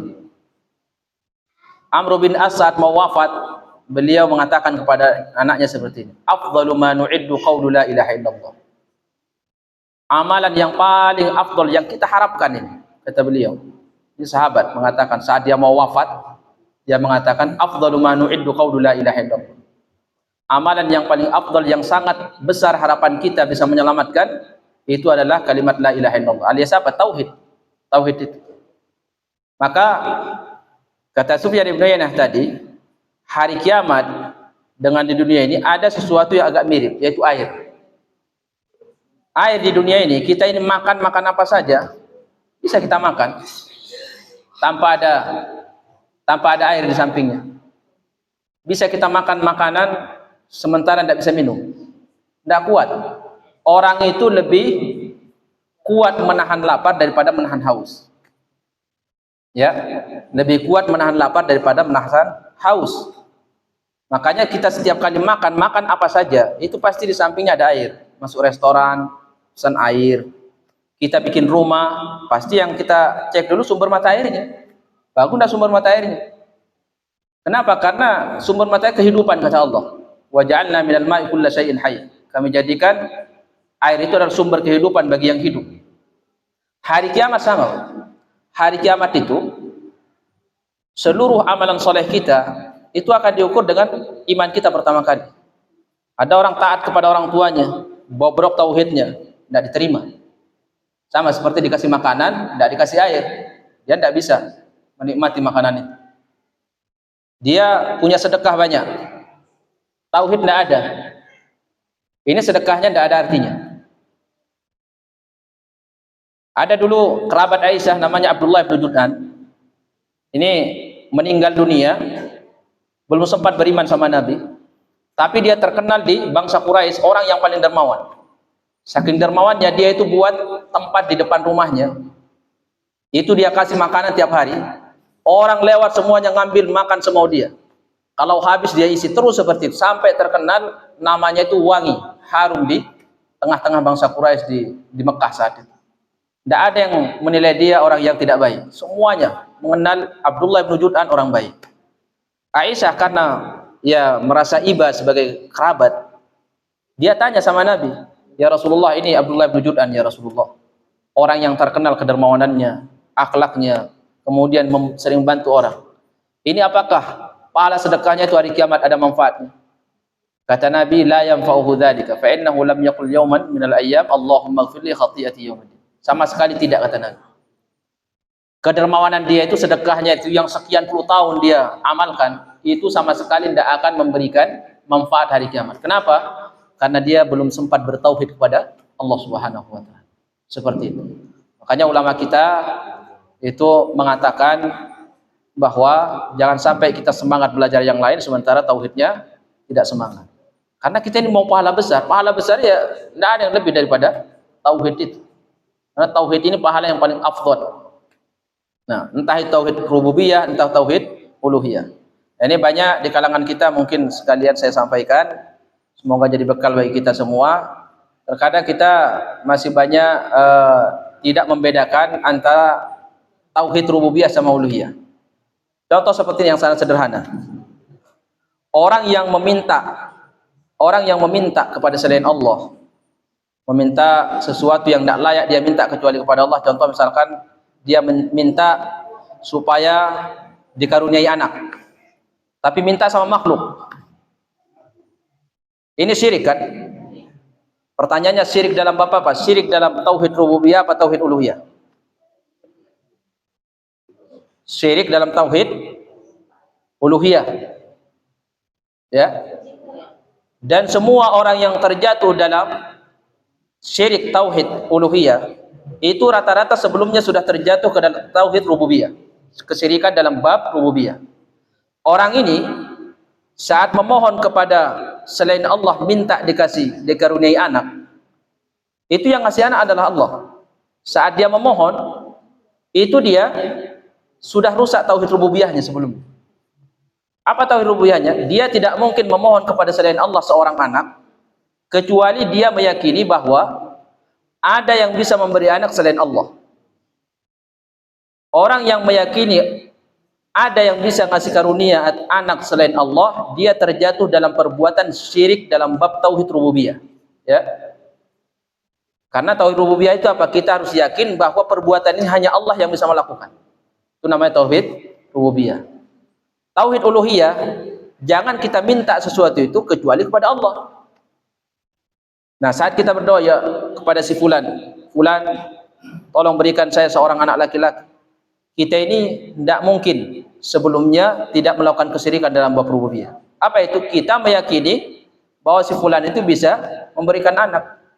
Padahal itu kan hak Allah. Hanya Allah yang bisa memberikan anak laki-laki, anak perempuan, atau keduanya kembar, laki perempuan, atau ada yang semuanya dikasih oleh Allah jumlah yang banyak. Itu hanya Allah yang punya kemampuan, dan itu hak Allah. Nah, saat orang itu berdoa, dia terjatuh dalam perbuatan syirik tauhid uluhiyah. Jadi intinya semua orang yang terjatuh dalam perbuatan syirik uluhiyah, tauhid uluhiyah, itu tauhid rububiyahnya sudah rusak sebelumnya. Jadi apa yang pertanyaan dari Pak Isom tadi, sepakat ulama kita bahwa seluruh amalan saleh tidak akan bisa kita dapatkan pahalanya sampai Allah melihat tauhid kita semua diakui oleh Allah Subhanahu wa taala. Seperti itu. Allahu a'lam bishawab.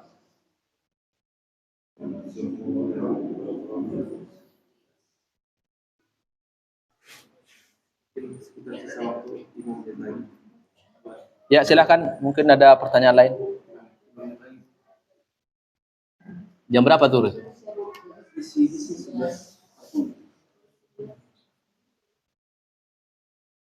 Itu ada yang oh ini panitianya tanya nih. Ah.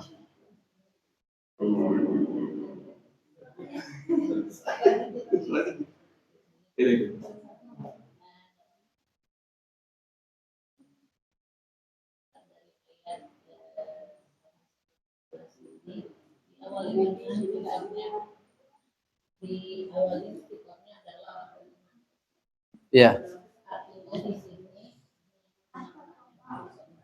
Sebelum disampaikan ini kan tadi usianya adalah ini berarti kita harus merasa bahwa kita yang dipanggil berdasarkan iman. Iya. Jadi orang yang beriman ini saya berdasarkan bahwa keimanan para sahabat itu sebagaimana Abu Bakar Siddiq amalnya tidak banyak itu kebanyakan orang Abu Bakar bukan dikalahkan dari amal soleh tetapi dari keimanan bukan awalnya demikian sehingga dengan anak-anak kita adalah pasangan dari kami juga bahwa dari orang sebelum melakukan amal soleh keimanan kita ada awali banyakkan kita kepada amal-amal artinya rukun Islam tidak mengabaikan rukun iman. Kalau bahasa saya pada saat dipanggil yang berarti seseorang itu harus enam-enamnya ini paham ya bagaimana Allah beriman kepada hari akhir dan kemudian karena kalau membaca ayat banyak sekali Allah mengatakan bahwa kebanyakan manusia tidak beriman. Kemudian kebanyakan manusia itu lalai, kebanyakan manusia itu mendustakan. Ini membuat saya secara pribadi takut. Kalau ini pribadi saya, kalau salah ini sebelum masuk ke takwa dalam ayat ini, saya sudah memperbaiki keimanan saya kepada Allah diawali mengenal Allah Taala dulu, sehingga tadi begitu perintah kita tidak melihat Bagaimana tadi Nabi Ibrahim alaihissalam dia tidak melihat ini bisa dari kecil, tapi karena dia mengetahui yang seperti ini benar dan seperti awalnya dengan membenarkan dahulu keimanan kita dengan hukum iman itu ada di pembenaran itu baru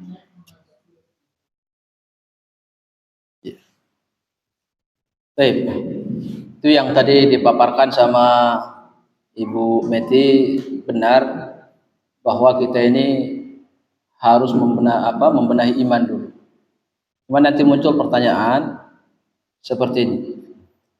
Kalau kita merasa iman kita nanti belum sah atau belum sempurna, apakah nanti kita tidak mengamalkan amalan soleh yang lain dulu? Tentu tidak, ya. Bukan itu yang dimaksud. Yang dimaksud itu yang paling utama adalah memperbaiki iman. Nah, kalimat ini, iman ini harus kita garis bawahi. Iman ini, iman yang kita maksud itu iman apa? Kenapa? Karena kalimat iman, ini suara apa? Suara iman. Azan ya? Apa nanti habis ini? Habis duhur aja ya? Ya, gitu. Biar tidak terganggu. Ya, salat duhur. Assalamualaikum warahmatullahi wabarakatuh. Alhamdulillah wassalatu wassalamu ala Rasulillah wa ala alihi wa ashabihi wa man tabi'ahum bi ihsanin ila yaumiddin. Tsumma amma ba'd. Melanjutkan pertanyaan tadi yang sempat ditanyakan sebelum zuhur terkait dengan iman dulu baru amalan yang lain. Terkait dengan kalimat iman dulu baru amalan yang lain, ini memang ada perkara iman yang seseorang tidak dikasih uzur di dalam jahil di dalamnya.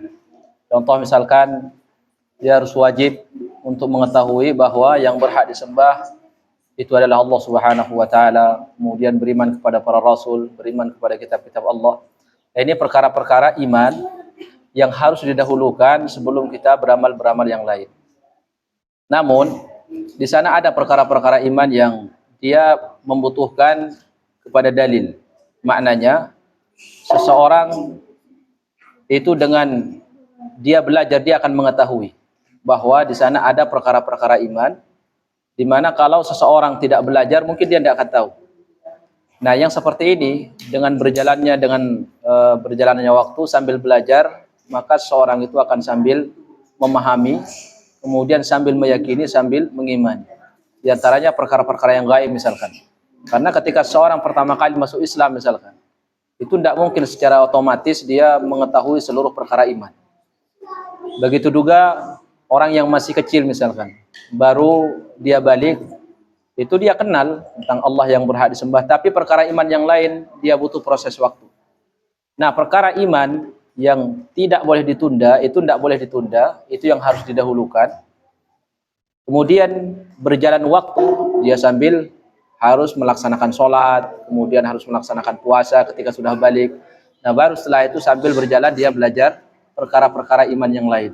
Karena ilmu ini banyak, ya, bahkan perkara masalah iman juga sangat luas, apalagi terkait dengan nama dan sifat Allah Subhanahu wa taala. Saya yakin banyak di antara kaum muslimin juga tidak paham terkait masalah asma dan sifat. Itu terkait iman. Maka tadi yang disampaikan bahwa iman yang didahulukan itu adalah sebagian iman yang memang tidak ada uzur bagi seorang untuk menundanya.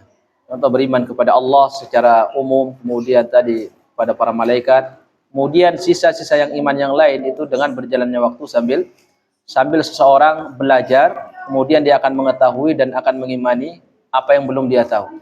Maka dari situlah kenapa kita harus terus belajar. Karena dengan kita terus belajar ini akan semakin kenal Allah Subhanahu wa taala, akan semakin kenal dengan agama Islam, dan seseorang itu dengan semakin banyak mengetahui keutamaan Islam ini, dia akan semakin cinta dengan Islam ini. Dan semakin paham dia tentang nama dan sifat Allah Subhanahu wa taala, dia akan semakin bahagia dan semakin tenang hatinya dengan Allah dan semakin paham. Karena kata ulama rahimahullah, Seseorang ketika dia tidak paham siapa itu Allah Subhanahu wa taala, yang dia tahu Allah hanya zat yang berhak disembah, tapi banyak sifat Allah dia tidak tahu. Banyak sifat Allah dia tidak tahu. Nah, sesuai dengan kadar kemampuan dia mengetahui sifat dan nama Allah Subhanahu wa taala, maka sebesar itu pula ketenangan yang ada di dalam hatinya. Tapi kalau seorang semakin dia belajar, semakin tahu tentang Allah Subhanahu wa taala, maka dia akan semakin lebih bisa bersikap dalam segala keadaan dan kondisi yang dia hadapi. Maka para ulama rahimahullah menyebutkan, semakin kita faham tentang nama dan sifat Allah yang tentunya adalah masalah tauhid, maka seorang itu akan semakin merasa nikmatnya iman itu akan semakin terasa ketika dia semakin paham siapa Allah Subhanahu wa taala. Dan kita tidak mungkin mengenal Allah lewat zatnya. Allah memperkenalkan dirinya kepada hambanya itu lewat nama dan sifatnya. Dan dengan itulah Allah memperkenalkan. Maka hampir tidak ada ayat yang Allah sebutkan kecuali Allah perkenalkan dirinya Al-Hakim, Al-Ghafur, Al-Ghaffar. Itu semuanya kata Allah, lita'lamu anna Allah ala kulli syai'in qadir. Agar kalian benar-benar tahu bahwa Allah Maha Kuasa atas segala sesuatu.